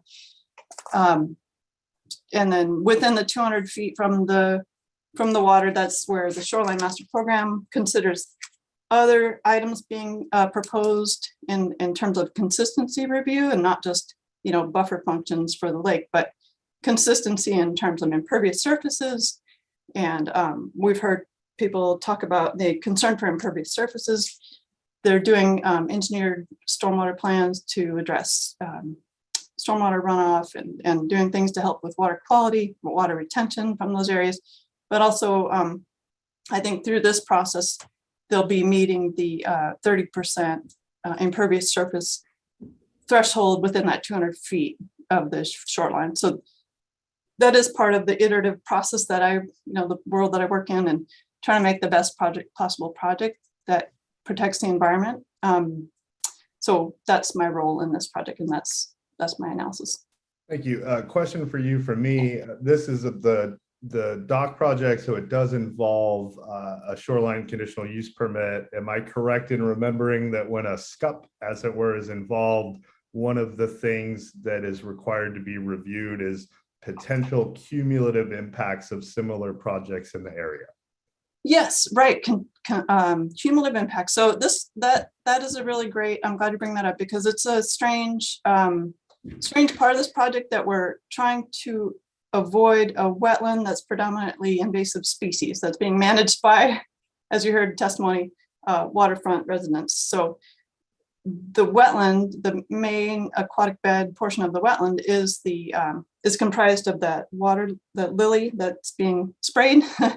But the applicant and the Schneider Homes is trying to avoid impacting that wetland, which is invasive species. So it's, I don't think they necessarily wanted to do a larger dock for, they certainly don't want to put residents in jeopardy, or boaters in jeopardy. And as I understand it, and the Schneider Homes can speak more succinctly on the intention of the dock, but it's just human powered boats, I think, like kayaks or canoes or something like that, to be day launched and enjoyed and then brought back in. That's what I understand the dock, and they're trying to avoid impacting the wetland while doing that. So, through the other permitting processes, I haven't seen a concern from the city for this dock in the way that it's proposed. But if through Department of Fish and Wildlife, they determine that, no, you don't need to actually span the wetland, potentially there's some iterative planning that could occur. But as far as I know, and with critical areas, we're attempting to avoid impacting that wetland. Sure. And then environmental specific question. There was the algae bloom issue, and then there was discussion of whether the proposal would connect to the city sewer system. My understanding is that is the case. Is that your understanding as well? Right. I'm not the sewer or the septic expert, but I'm pretty sure they're removing the septic facilities on the waterfront and then tying into sewer lines. Sure. But someone else should speak to that. I know the bigger picture environmental question I had was, in your experience, does removing old septic and then having a system that is contained and a municipal system where effluent gets taken away from critical areas, is that a net benefit in your experience, I guess? That is my understanding. Yes. Yeah. Removing the input to the lake of the, yeah. Thank you. Ms. Halverson, did you have any specific other matters you were hoping Ms. Villa would touch on before we move past? No. Great. Thank you for your comments, Ms. Villa. Thank you. Ms. Halverson, I would suggest that if you have a traffic expert as your potential next person, maybe call on that person, not to direct traffic as it were, but. You're reading my mind, Mr. Examiner. Ryan Shea is here with SCGA Alliance, and I imagine that there may be written documentation from Ms. Villa and Mr. Shea, our entire team. So we'll reserve that right still, but Mr. Shea, go ahead. All right, thank you, Mr. Shea, and you're sworn in, but if you could just quickly explain who you are and then maybe hit some of the high points in terms of the traffic issues. Yeah, sure. My name is Ryan Shea. I'm a certified transportation planner. I live and work in the city of Lacey. Well, I work in the city of Lacey. I live in the city of Tenino. And I prepared the traffic impact analysis report for the Schneider project. So just kind of, I want to focus, I guess, in this avenue on the verbal testimony. I know that Mr. Cushman and Mr. Baum alluded to a review of the traffic studies that was provided as an exhibit that you haven't seen yet. I think I'll reserve my comments to those issues in a written form that haven't been raised verbally. So there was lots of allusions to counts taken during COVID. I would want to clarify for the record that does not apply to the Schneider project. The counts for our project were collected between 2016 and 2018, mostly due to the fact that we started our process in 2018 and that was current at the time. When we were updating it later, it made more sense to grow those counts rather than collect new counts during COVID to avoid potentially underrepresenting traffic. So the counts were grown at a 4% annual growth rate. That was discussed and agreed upon with the city staff. And that's what established our baseline volumes. Some concerns were raised about Shady Lane and how it wasn't included in the analysis. We are directed by the city staff in terms of where we send our project traffic. The regional transportation planning model is used to determine the destinations of the residents, the best guess of where these traffic trips will go to and from. And of the traffic that we're generating, that model estimated about 17% of the traffic would use Shady Lane. And that did not trigger the analysis thresholds that the city has for inclusion in the report.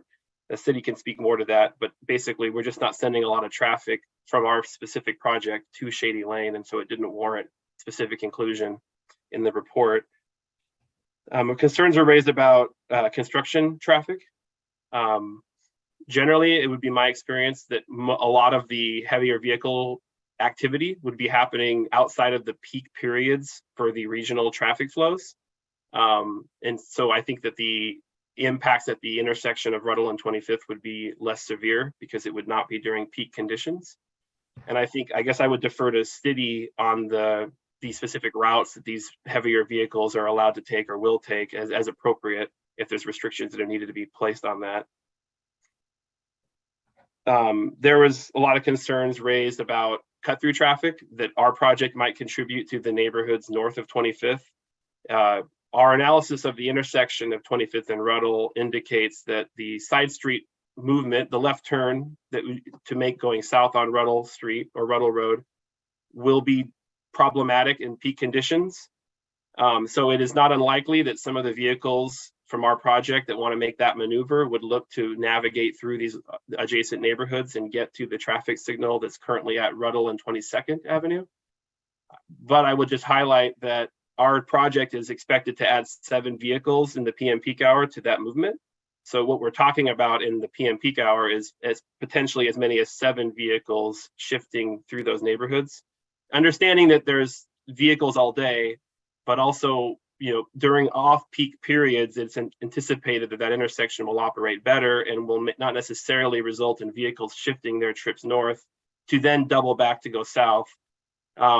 As needed, that may happen some, and it probably will happen some, but I think that the scale of it will not be demonstrable. And then a lot of concerns for safety. We performed a 5-year assessment of crash history at the study intersections within the TIA, including the intersection of Ruddle and 25th Avenue. That was for the years 2014 to 2018. And that's all recorded crashes as provided by WashDOT. And in that data set, there was an average of 3 crashes per year at the intersection. None of those 15 crashes that we had for the 5-year time period, none of those crashes resulted in a serious or fatal injury collision.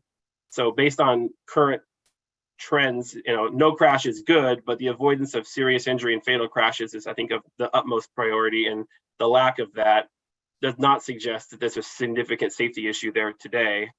And, with more traffic that could change, but there's no specific reason to believe that this will become unsafe as a result of this project. And I think that was largely the issues that were raised in the verbal testimony that I wanted to speak to, but if there's any clarifications you had of me, I'd be happy to provide. Could you just briefly touch on the concept of level of service as it relates to what you just testified to, and if you are someone that could speak to the concept of concurrency, or we could leave that to the city staff. I think we have Martin Hoppy here, but at least level of service. I'm happy to speak to that. So level of service is generally, it's based on a scale of A being very high performing or well performing down to level of service F, which would be considered substandard and in need of mitigation. Those letters are directed by the average amount of seconds that a vehicle will have to wait before making the desired maneuver. For stop controlled intersections that are not signalized or roundabout controlled, it is common to consider the side street stop sign maneuver as the one to consider. The city of Lacey has a different approach and considers, the worst movement and also the average of the entire intersection. And I think specifically with concurrency, and I'll let the city staff speak more to that. But basically, the longer the vehicle waits in terms of average seconds per vehicle will dictate which of those level of service designations they're assigned on a scale of A to F. Right. The more angry I am waiting, the more likely the city has failed. But ultimately, in terms of the review process, my understanding, the city of Lacey, and again, Martin Hoppy or Tom Stiles or Sam or Seymour could probably speak to this, but my understanding is you look at several sort of points over time, and the average is what ultimately is where the number comes in. That is, yeah. I mean, the idea is to take the average of every vehicle's wait time and consolidate it to one value. So some vehicles may wait 5, and some vehicles may wait 100, and then the collective average is what you use to measure the intersection performance. And I guess that's just dovetailing into that conversation. I think the focus has rightfully been on the Ruddle Road 25th Avenue intersection. So as part of the city of Lacey's guidelines, when an intersection has a movement that falls below a certain threshold, and in this case we showed that was occurring, they request that traffic signal warrant analysis be performed to determine if it would be appropriate to install a traffic signal at the location. That we performed that analysis in our TIA, and we found that the necessary volumes are not present to warrant the installation of a traffic signal. And so the city code allows for the fact that if you do have an issue like that, but you don't meet signal warrants, and there are other local routes that allow for that dispersion of traffic to occur, that there's no need for specific action. And I'll let the city staff speak more to that, but that kind of has been provided for in our report. Sure, and to further clarify, and the city can speak to it, but when you say there are certain levels and triggers, but ultimately there are counts and traffic impact fees that are specific, whether ultimately you don't have to put in a new light or whatever. You still have to pay impact fees based on. I just want to make sure that's clear in the record, right? And the project will be paying proportionate impact fee trips based on each trip that's impacting any of the intersections in the city that have identified improvements that are needed, and that is irrespective of individual performance levels. That was the clarification. So thank you. Yep. Excellent. Okay, Ms. Halverson, other members of your team you wanted to call upon? I think I will abstain, and we will provide written comments if needed. I'm going to interject myself 3 minor things that I do want to hear from the city a little bit if we've got time to do that. Yep. Point of clarification regarding the dock. There was a question whether or not there would be slips on the dock, and there will not. The dock is intended to be day use only. There will be no overnight boat tie-ups or anything like that. Another thing is really a housekeeping item. On page 27 of the staff report, which is exhibit 2 for the dock project or the Schneider project, the conditions randomly restart at number 36.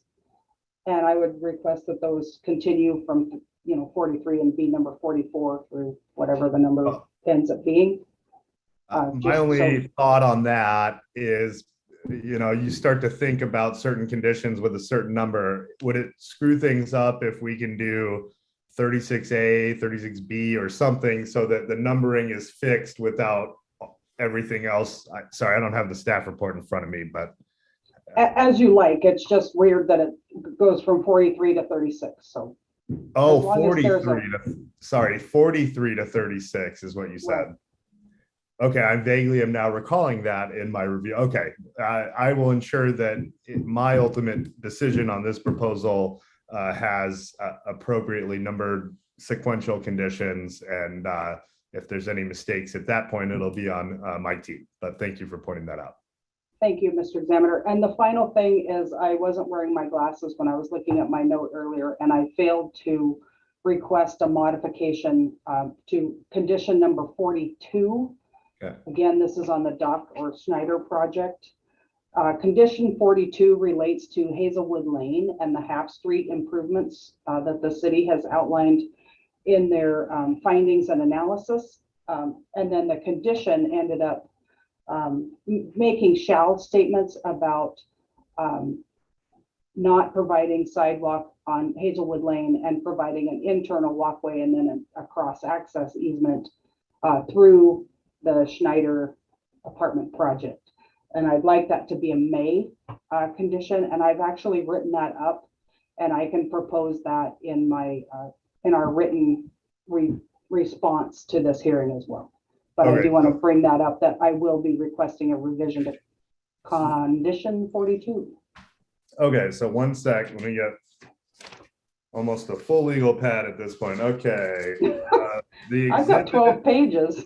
The exhibits we on this proposal, I believe, sorry. So verbally, for the record, it's exhibit 2 of project 21-81, Schneider Hicks Lake multifamily. No, sorry, Condition that part I understand. Sorry, I keep shuffling all the papers, and my question is, in terms of what was the last exhibit number on this proposal you heard me say would be an exhibit number? This particular proposal has 38 exhibits that have been entered into the record so far. And I believe, so 39 there. 39 was going to be all the additional public comments that had come in. Correct. So 40, I would suggest, would be your proposed alteration to the condition. Okay. And then any response. Okay, so 40 alteration to the condition. You know what? Actually, I think it'll be easier. Never mind. I'm gonna put some subletters in to exhibit 2. So my request would be, we'll identify your suggestion as potential exhibit 2A, which is the applicant's, request about the condition changing. Okay. And then any response on that one particular matter from city staff can be included as 2B. And I want to do that to pull that out from the other thing, which is the other thing is we talked about exhibit 39 will be the additional comments that have come in from the public, and then 40 would be the applicant's response, and 41 would be any response from the city. That's the numbering I would propose. Does that make sense? That works for me. That works for me. Excellent. Okay. I know we're right at the 5 o'clock hour. Let me check in with Grant Beck real quick about whether we just putting on my headphone to talk to you. Can we get a 5-minute break to move rooms? I think that's why I was asking. So yes, we'll be back in 5 minutes, and we'll go to Sam Seymour on behalf of the city to wrap up this project, the first project, and then we'll move on to the other project. So we'll be back on at 5:05. And thank you, everybody, for your understanding and patience.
And we're not yet recommencing. I just wanted to point out for anyone on Zoom or when they come back, ultimately, one of the nice things with the Zoom function of recording these hearings is there is a available recording fairly quickly after this ends. And so if anyone needs to leave, but they're worried they're going to miss the very end, you know, you can reach out to city staff and request the link for the copy of the recording, which is great. I much prefer the fact that this is now possible with the Zoom, and even in the future, if I'm recommencing hearings in person, I think we'll have a hybrid option whereby we'll still have the option of remote participation and quick turnaround on the recording. So I just wanted to point that out if folks do have other places they have to go in terms of the members of the public.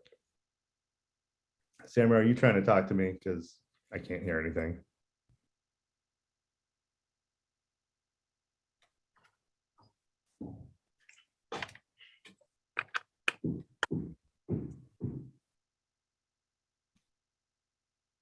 Ms. Seymour has been working so hard today. She destroyed her headphones from all the hard thinking and working. Yeah, right.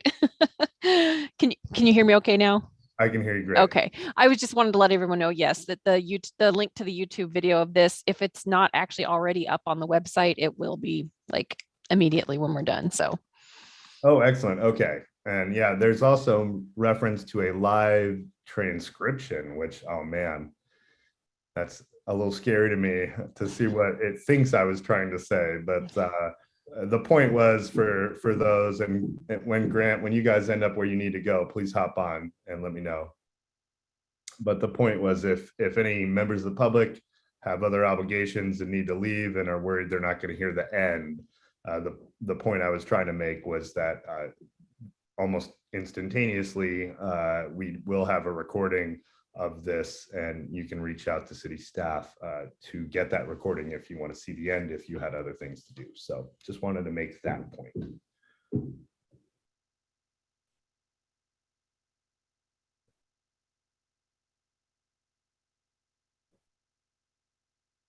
I'm sort of envisioning what this backup plan was. A group of people that are being led by Grant Beck somewhere else in the vicinity of the city hall there in Lacey, and I know the area very well. I'm curious to hear where everybody ended up. But we are back, Mr. Kim. Hi, you're back in the same facility or a different facility? Yep, different facility. So thank you for bearing with us. You're welcome. And I wanted to point out, Mr. Beck, sorry if I'm repeating myself for others, but if there are folks from the public that have other things they need to go do, but they didn't want to miss the final comments, almost instantaneously, this recording would be available. So if folks need to leave, they can request that link pretty easily. So just wanted to make that point. With that, I believe, Ms. Halverson, were we wrapped up on the folks you had wanted to hear from on your team at the moment? I think, yes, we can, for verbal comment, yes. Okay. And then I'm going to then go to Sam Seymour on behalf of the city to see if her or there are members of city staff she was hoping to call on to respond or clarify, et cetera. And also the same sort of, if the city thinks it would be useful to provide written comments by next Friday based on what they heard today, I'm certainly open to that. So, okay. So with that, Sam, go ahead. Okay, so there's just a couple of things I will quickly address that I heard, and then I'm going to pass it off to a couple of my coworkers here. So first off, we did receive comments from Intercity Transit about the location of bus stops. Somebody mentioned over a mile, and it's actually about a quarter of a mile to the closest bus stop on 25th Avenue. And that can be reflected in the exhibits. You can see IT's comments on that. We also received comments from ORCA about asbestos and other remediation that will need to be done on the on those existing structures prior to demolition permit. So the applicant will be required to get a permit from Orca first before they come to the city and get their demolition permit. And that would be the Olympic Regional Clean Yes, Air. yes, thank you. Something. Okay. Yes, yes. And just to clarify, more of a procedural thing, someone asked about whether the council would be listening to this recording, and they will certainly receive a link to this. Obviously, we can't force them to listen to it, but they do get the entire packet along with a link to this hearing, so they'll have the opportunity to listen to it in full as well. One of the last commenters asked about the lake access, and I think they were referring to Fish and Wildlife just north of the Schneider property, the Fish and Wildlife boat launch. Nothing is being proposed changing to that. This has no bearing on this project whatsoever. And there are no proposed changes to Wanchers Park. It's that Wanchers Park, again, is a publicly owned. It's owned by the city of Lacey. It's a designated park, certainly not going to be converted to residential or anything like that. But the city has plans for, in their park outdoor recreation plan for future improvements to the park, to improve that and to improve public access to the park there.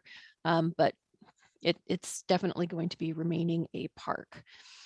And with that, unless you have more questions for me right now, I want to let Martin Hoppy from our traffic department address some of the questions that came up.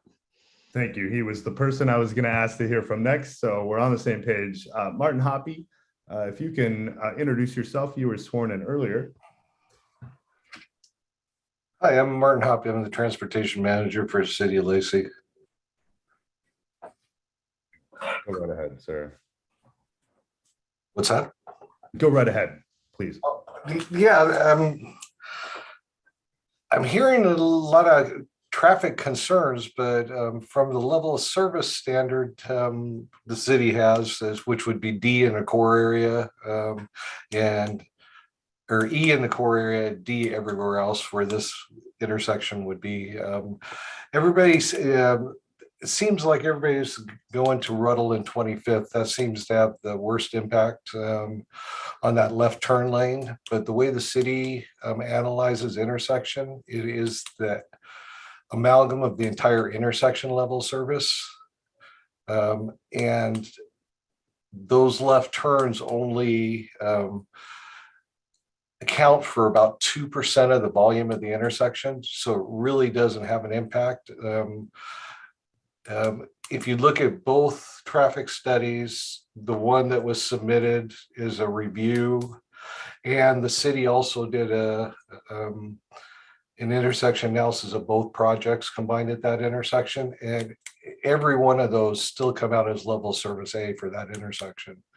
So it doesn't meet concurrency problems for us. And because it doesn't warrant a signal, we wouldn't want to put one there. Okay. Specific question from me was, I can't recall off the top of my head. I believe, however, at least one of the traffic reports did attempt to account for known probable future developments in the near future.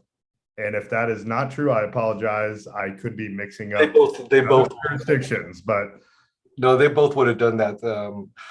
One included more of the packet than the other one did, but we provide pipeline projects, which is the combination of all the other projects that have been approved and not built yet.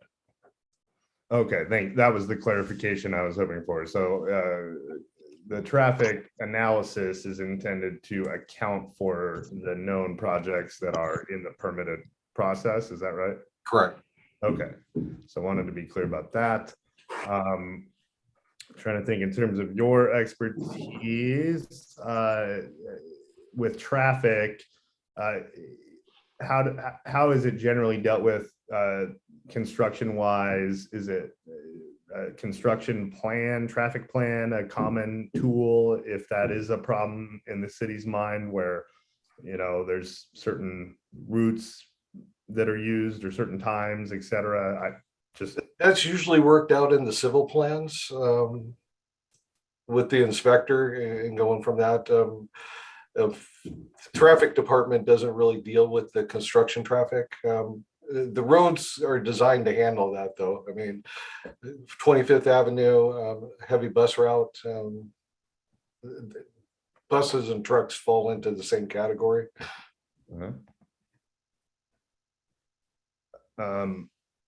Ms. Seymour, did you have other things you were hoping Mr. Hoppy could touch on?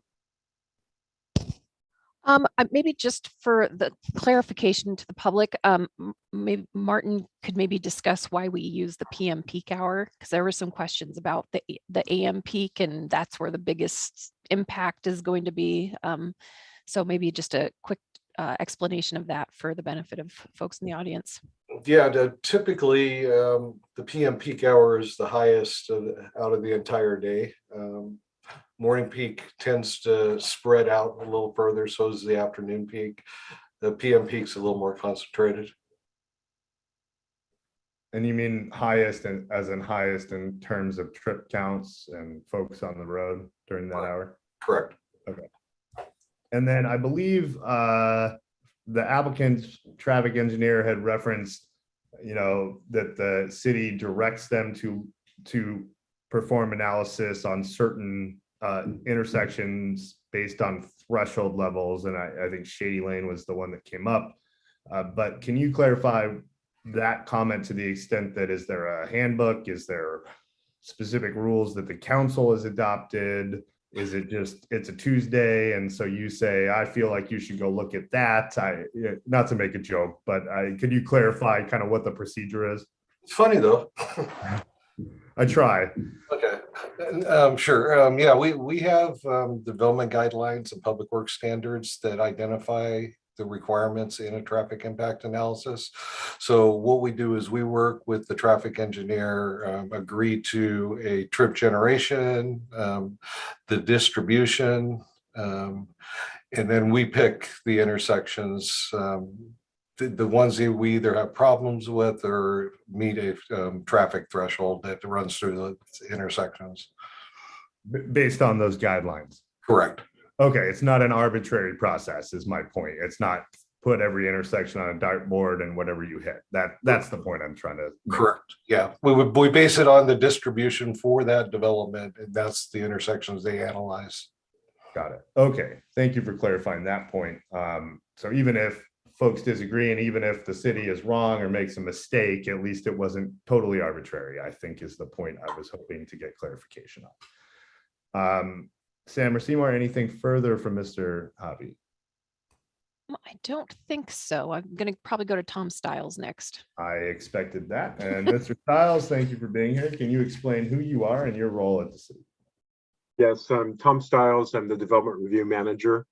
And the clarification I wanted to make was for condition number 42 that Ms. Halverson brought up. What we were trying to accomplish with that condition was, and it's nice that both these projects are together. The project to the south, rather than doing a sidewalk that went along the private roadway, they opted for taking their pedestrians through their site and getting them up to Hicks Lake Drive. So that condition that was number 42 should be, similar to that. I mean, it can be a either or. They can either build the sidewalk along the private roadway, or they can take their pedestrians to the site. So it does not need to be a shall like Ms. Halverson brought up. Okay, so to clarify what you just touched on, in your review, I don't want to say it was a mistake, but you agreed that based on what is being proposed, that condition the language could be changed, and I don't need an additional exhibit from the applicant and a response from the city. You're essentially saying you agree with Ms. Halverson, and I just should reflect in the conditions were I to approve this. I have made no ruling one way or the other, but am I understanding that right, Mr. Stiles? Yes, that's correct. I mean, like I said, they have two options. They can either build a sidewalk on the private lane, or they can take their pedestrians through their site. But they have to do one or the other. Correct. Yeah. Thank you. Okay, I have seen conditions in other jurisdictions where everything is a may, and I think folks are, without even being cynical, know that mays don't often end up being real things. So here, you do one or the other. Absolutely. Okay, so I will again ensure as necessary that would be reflected. Also, the numbering might be weird on that one, but I understand which condition is at issue in terms of they might ultimately get renumbered because of the numbering issue. But thank you. Anything further on you wanted to touch on, Mr. Stiles? I can just confirm that for both projects, they will be on sewer. So that was an issue that came up through the dialogue. The septic systems that are going away will go away, and all the units will be on sewer. So my conditions on both of the projects say that. And then there was some questions about 30% impervious on one, but potentially not on the other. Can you clarify that one? I would leave that to Doug. I mean, that's Doug Christensen, but I'm sure that through both of them, we did have drainage reports for both projects, and I'm fairly confident that they're going to meet the conditions that are required in the drainage report or drainage manual. And everything I saw whenever I reviewed it showed treatment and infiltration for those surfaces so that pollutants won't be headed towards the lake. Sure, and maybe you could touch on this more generally with being an development review manager and an engineer by trade. In terms of construction, am I correct in assuming that temporary erosion and settlement control plans and SWIPs, which that would be something protection plan, stormwater pollution protection plan would be required, and other things are required to ensure there are no detrimental impacts from construction on neighboring properties, public rights of way, and the environment? Is that fairly accurate? You've got, what you're talking about. Yeah. So what'll happen is when they start construction, prior to doing anything on site, they'll have a pre-construction meeting with our erosion control inspector, and they will make sure that all the erosion control elements are in place. And then throughout the projects, he will be out there making sure that, again, that there's no erosion issues so that pollutants aren't headed towards the lake, or off-site. I mean, you'll see sometimes you'll get track out onto the road, and he'll go out there and say, hey, you got to get it cleaned up and make sure that we're not allowing pollutants to leave the site. Sure, and if there are bad actors, ultimately one option is a additional hearing before the hearing examiner or the municipal court. I don't honestly remember at this moment because it's been a very long day through a civil infraction system, but that would be the other option. Yes, not option, but that would be a potential outcome to ensure that things are taken care of appropriately, correct? That's correct. And then, sorry, that made me think of one other comment that I thought was important for clarity. You know what? Actually, it's better for Doug. So, Doug Christensen. Samra, did you have anything further you wanted Mr. Stiles to touch on? Well, I'm just going to make a comment, and I'm going to let Tom clarify it if he needs to. But several members of the public made the comment that frontage improvements should be required prior to any of the residents moving in, as well as other public utilities. And that is a standard condition, is that you can't even put your buildings in until all of your public improvements, like frontage improvements, water, sewer, public utilities have been installed. So that's definitely comes before people moving in. They can, they are allowed to,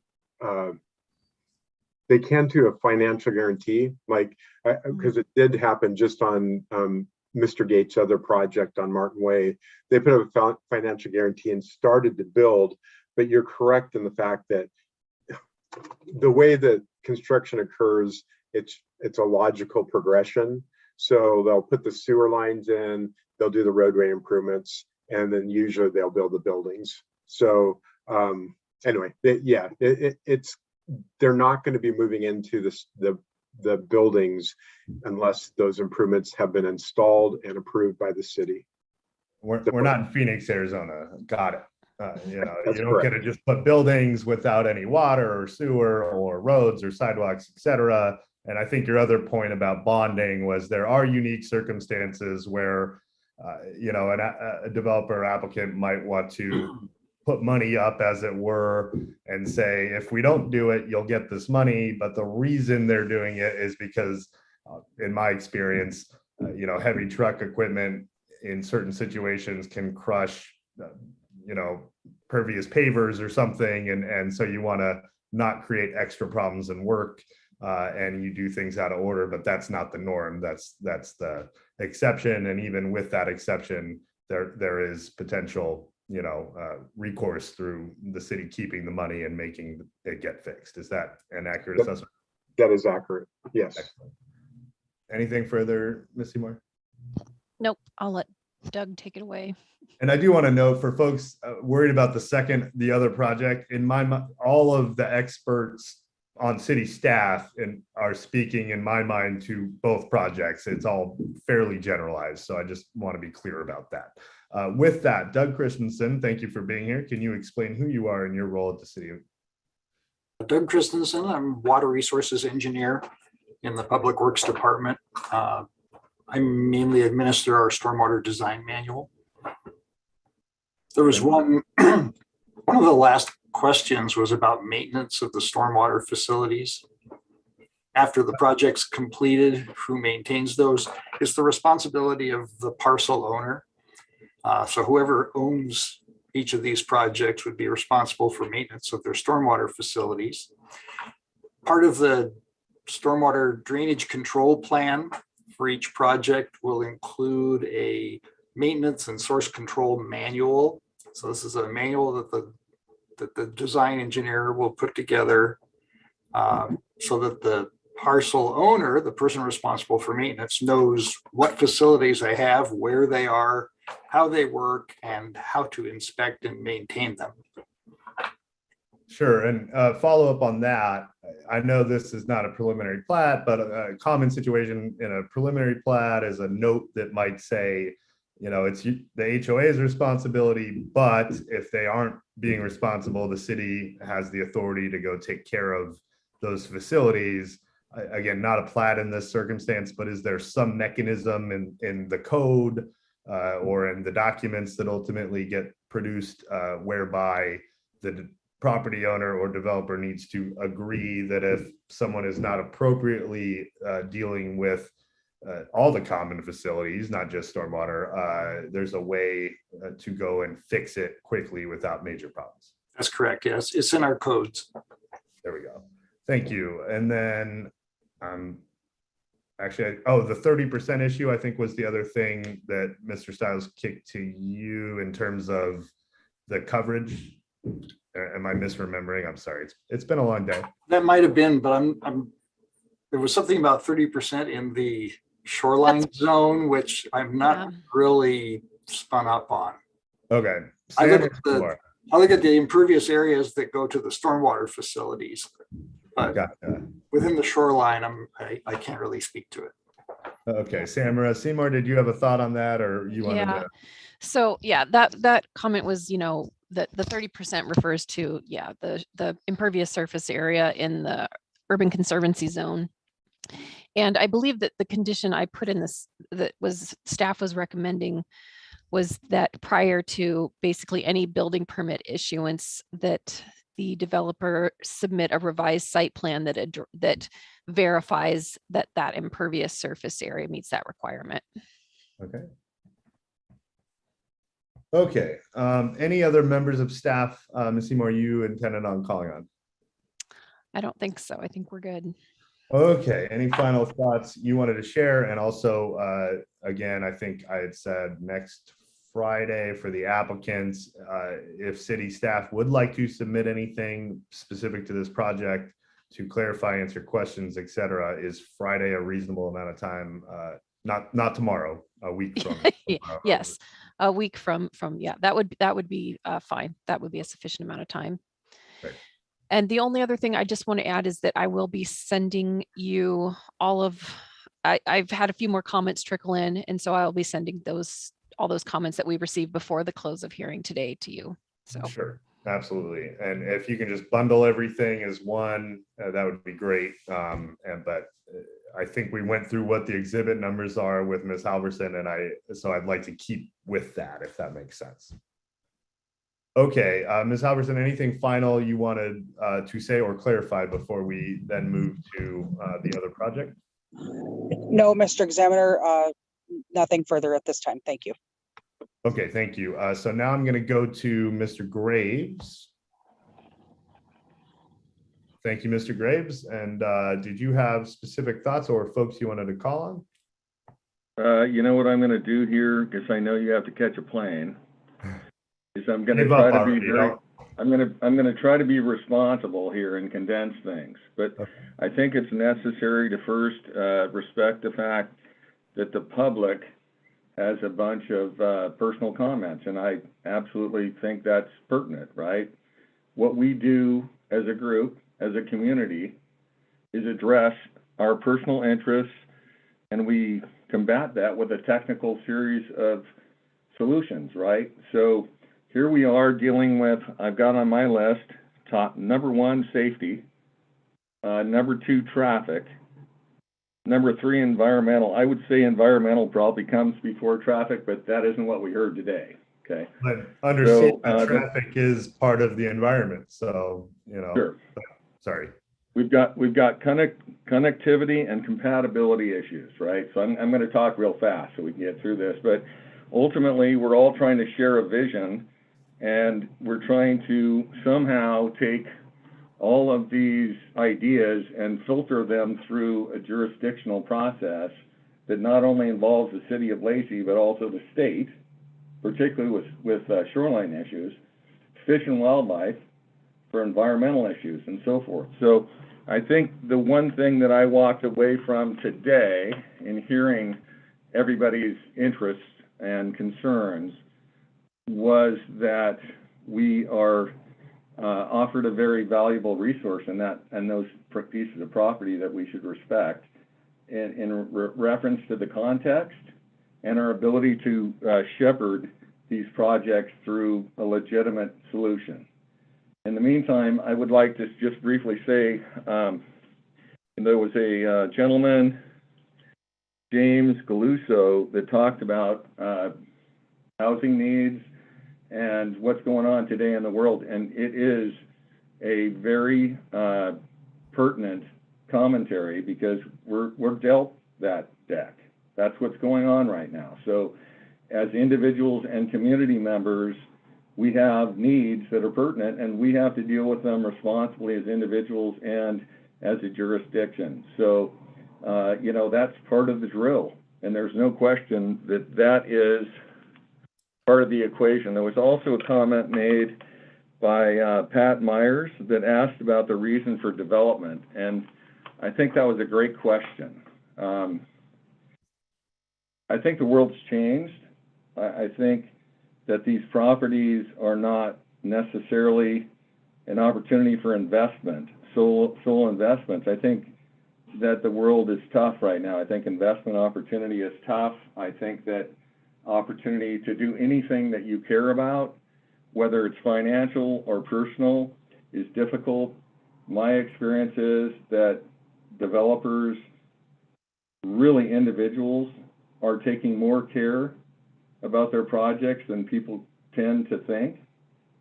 And whatever deliberations they have about doing the wrong thing, the city of Lacey is right there asking us to be accountable. So my point is we have, you know, everything from the administrative review process to this process, which is a public process, that is here to watchdog everything that we do. So I'm going to ask my civil engineer and my landscape architect and my traffic engineer to send in a memo for next week to cover these issues and technically. Okay. Does that make sense? It does. And so we've got, first of all, concerns about controlling erosion and contaminants during construction. That's all governed by protocol we have to follow that has to pass through the city of Lacey. And we have a rigorous course in front of us to get through approvals, and that is my civil engineer, and he'll be glad to speak to that. That's Jason Carey from Barkhausen Engineers, and I would like him to speak to that specifically to the public, because I think that's important, right? And that also relates to the TESC and the SWIP and all those acronyms I absolutely was discussing earlier, right? It does. Okay. And I'm sorry, I'm just going to talk real fast because there are some things here that I want the public to understand that we all have to deal with that are not easy for us as professional consultants to deal with. And we're being held tasked by the regulators, and we have to go through these things, and they're arduous for us. And I think that the public needs to understand that we're being held accountable, and it's not easy for us to make it through all those gamuts. You know, it's a big deal. I mean, you know, security, for example, which did not come up. CPTED is a program that obligates us to design our campuses so that there is a crime prevention system in place that has to do with best practices. And that's something we all have to adhere to at the state series of standards. You know, it's just an example. I'm just trying to make an example of one of the things that did not come up that we have to adhere to.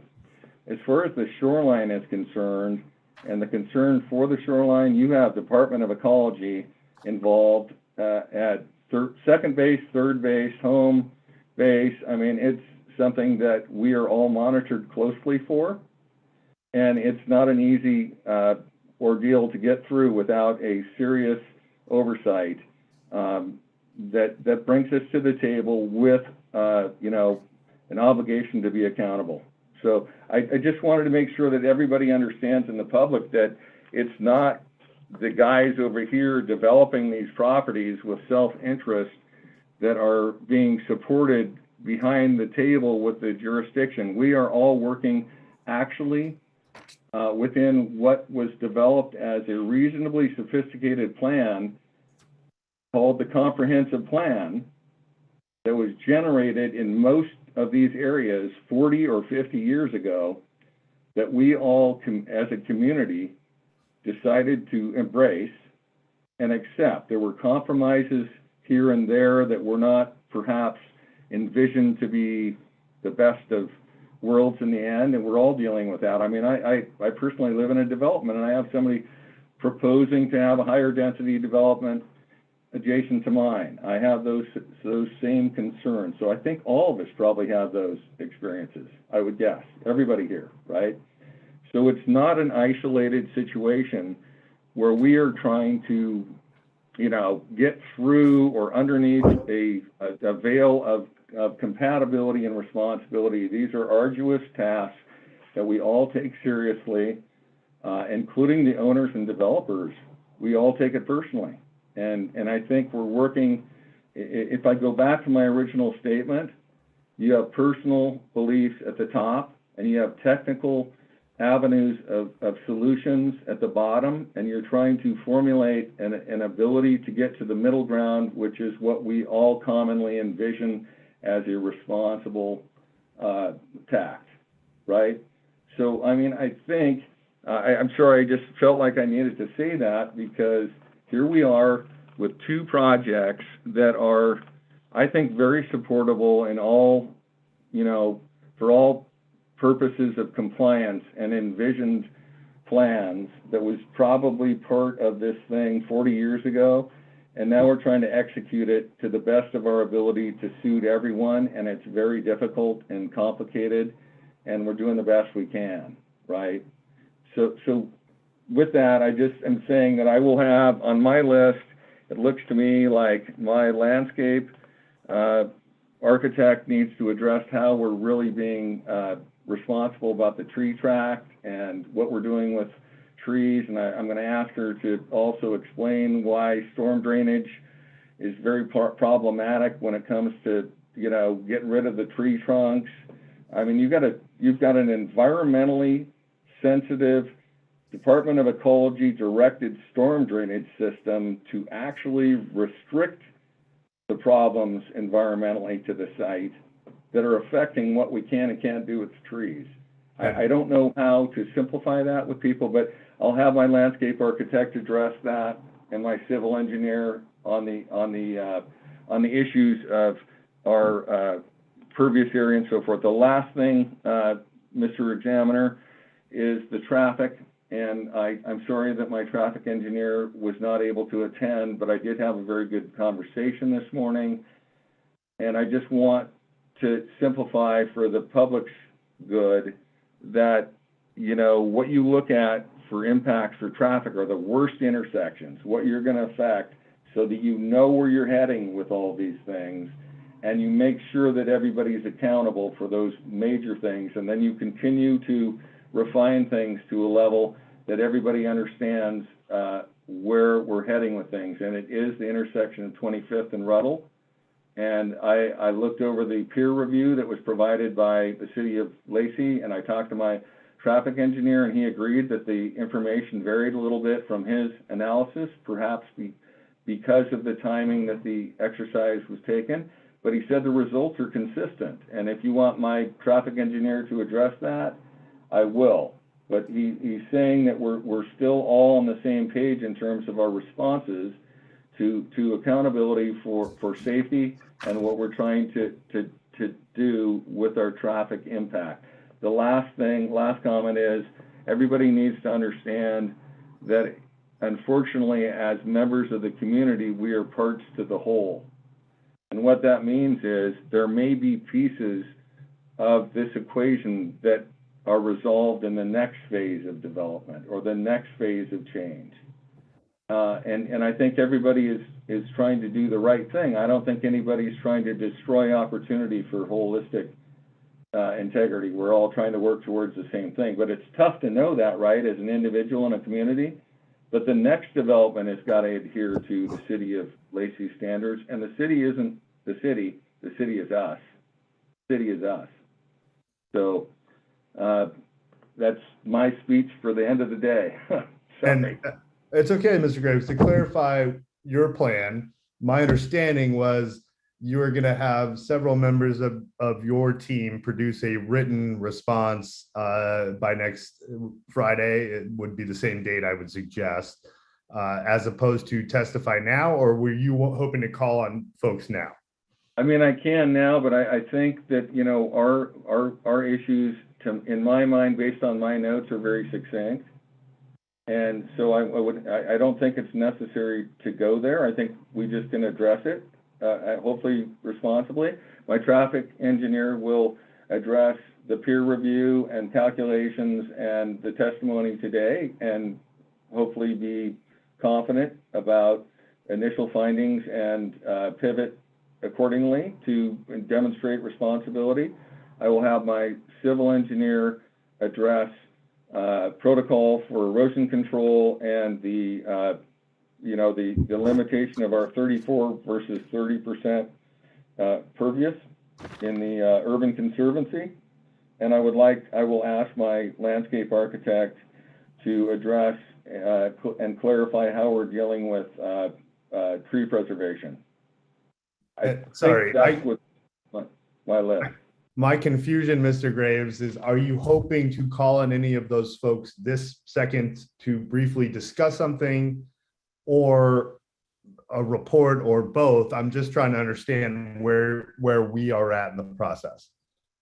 I don't think because of the specifics that we need to do that, and in consideration for the time, that's all. Mr. Graves? Yeah. The word "that" is not helpful. When you say that, okay, what do you mean? No, I think we're good.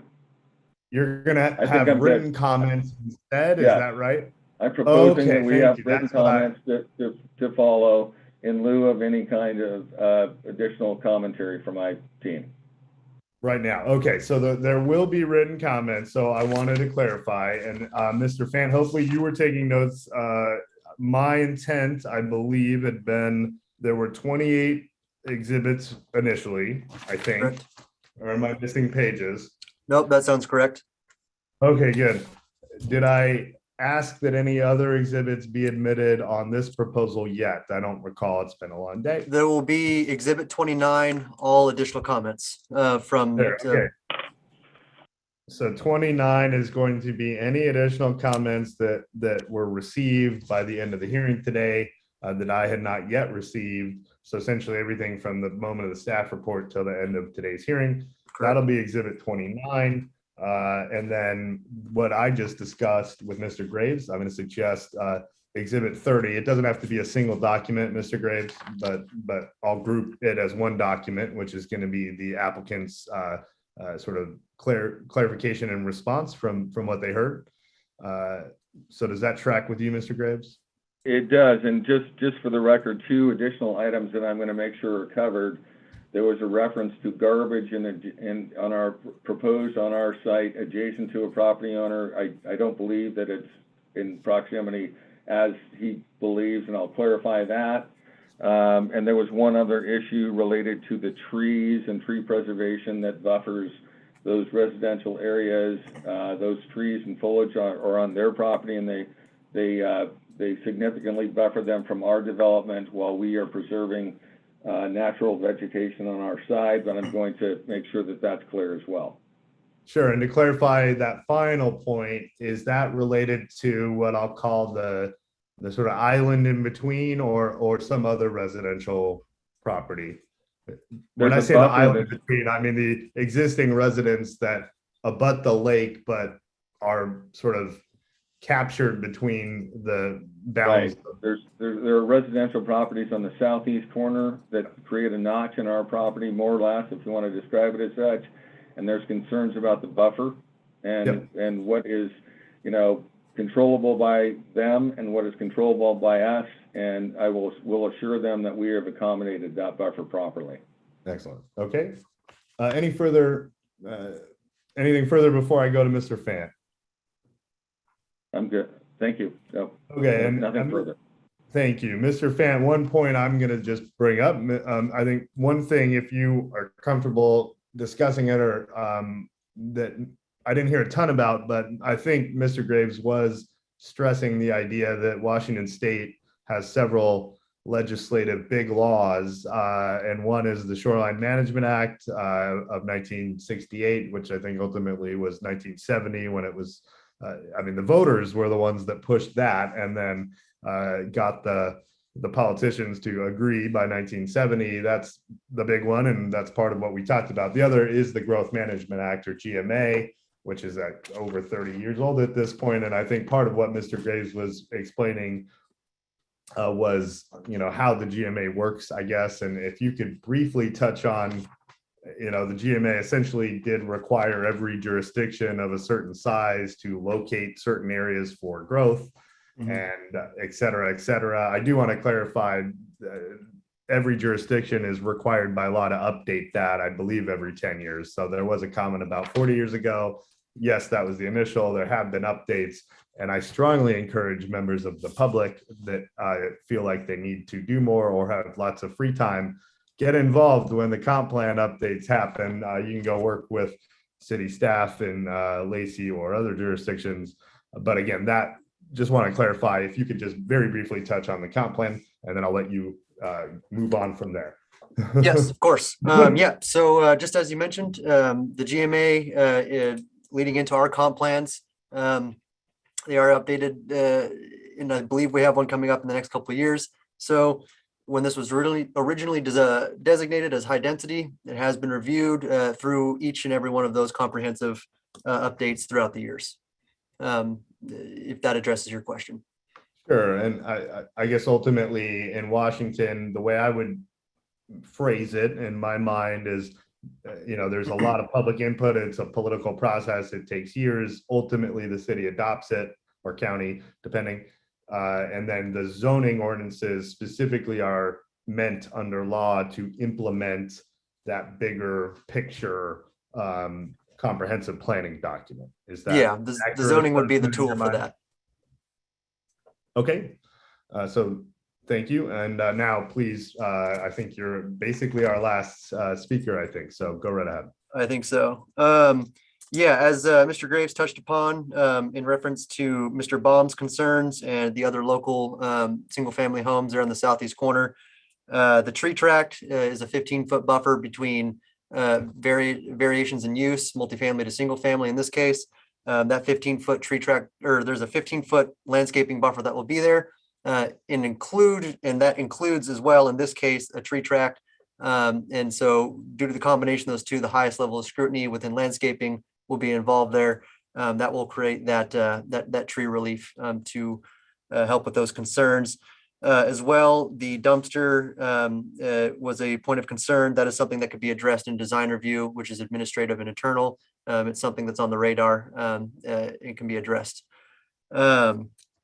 Lastly, there was a question from one of the participants, was how was SEPA notified to the people, to the public? It went through the optional DNS process, which means upon notice of application, that SEPA is in that, and it runs concurrently. That was given notice via mail to all property owners within 300 feet of the site. As well, it was posted in the local newspaper, and it was posted on site physically. And personally, I do hate the language of WAC 197.11.355, I think, of optional. It's not that the developer gets to or doesn't. The option is you can notice SEPA and have its comment period run at the same time as the notice of applications comment period, right? Correct. Okay, thank you. Go ahead. Yep. Lastly, let's see, just for your own concern, do you have any more questions for staff that were specific to this site that would require any of our technical experts? Or were the questions answered by staff in the previous holistic to both sites and answer those questions? Honestly, I believe my particular questions ultimately got answered throughout the course of the day. Okay. And so I guess if worse comes to worse, one of the limited powers I have is to request additional information after the fact, or even reconvene the hearing. Okay. I prefer not to get power hungry like that, but thank you for giving me the option. I'm sure both applicant teams love to hear that.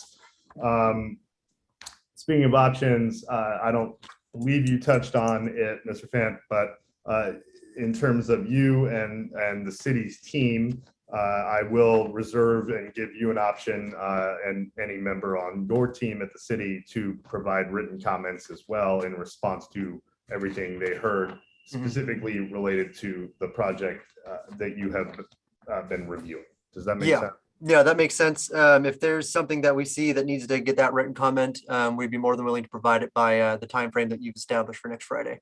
And you know what? Right after I said it, I started thinking I want to acknowledge and note that Monday is a very important holiday. Not only is it a 3-day weekend, it's Memorial Day, and that creates a time crunch. So I'm actually going to make that deadline June 6th which is Monday. Sorry, June 6th, which is the Monday after what I had originally suggested. So originally I was going to say June 3rd, but in light of the 3-day weekend, the important holiday, June 6th is when I would expect any additional responses from both applicant teams, both cities on these projects. Let's see, I'm trying to think what else.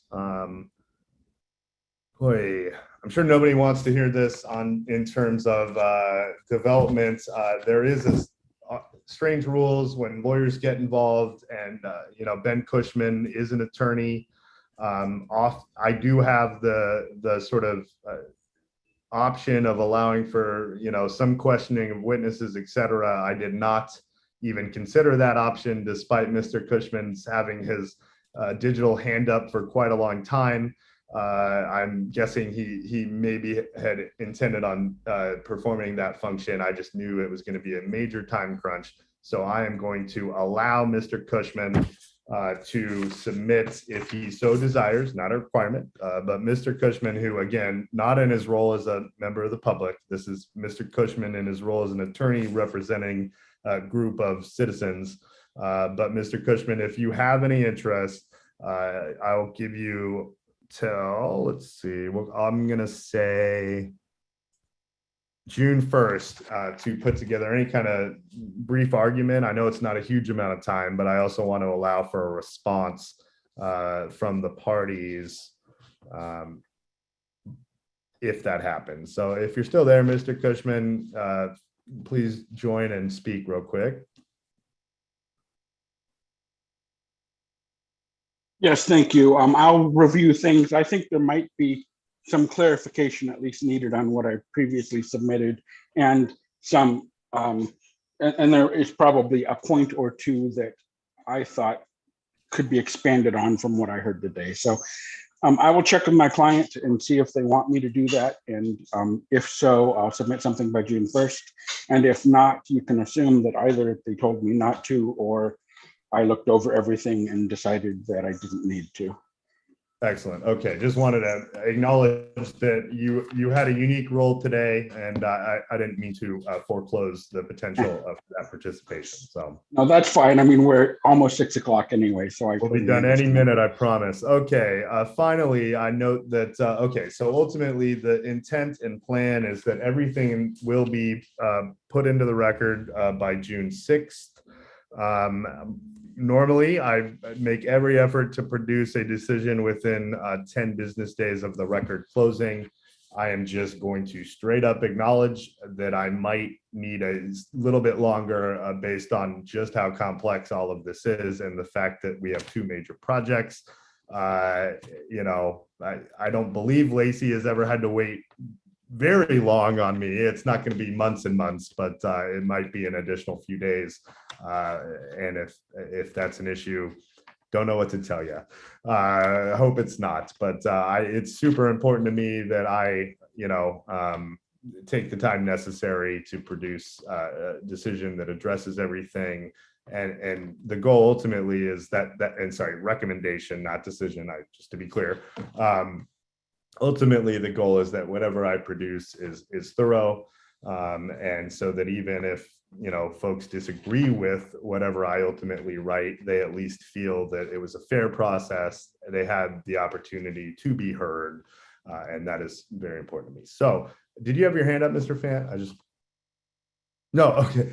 And then the very final procedural matter after and again, two recommendations. This is absolutely going to be two documents, and just I hope that was abundantly clear. When those recommendations I'll just try to call them recommendations. When I send them to the city, how would members of the public interested in those recommendations be able to read them? I'll go with Sam or Seymour at the end. Yeah. So everyone who's provided testimony up till now and at the hearing has become a party of record. And so they will receive a notification when your recommendation is received, and it will be a link to our website. So that will be made available to everyone as soon as it's released. Excellent. Okay. So any final issues, thoughts, comments from the city, Ms. Seymour? I think we have squeezed everything out of it. Been a long day. Okay. My final thoughts, I just want to say, as complex as this was, as long as this was, I'm impressed with all of us that it got two big things where we got through the hearing efficiently.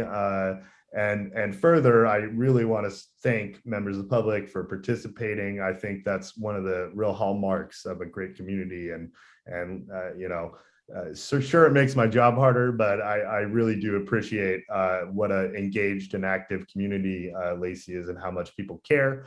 And also want to thank the community and everybody from city staff through the applicant team for just how respectful. I was probably the least respectful person today in terms of trying to hustle folks along, but you know, it's great when these types of meetings don't devolve, as so often seems to happen in society these days, into ugliness. So I am very grateful for that. And I will stop talking. You all heard way too much from me today, but I truly enjoy my position here in Lacey as the hearings examiner, and I do this work all over the place, but Lacey is super special. So thank you. With that, I will end things. Thank you, everybody.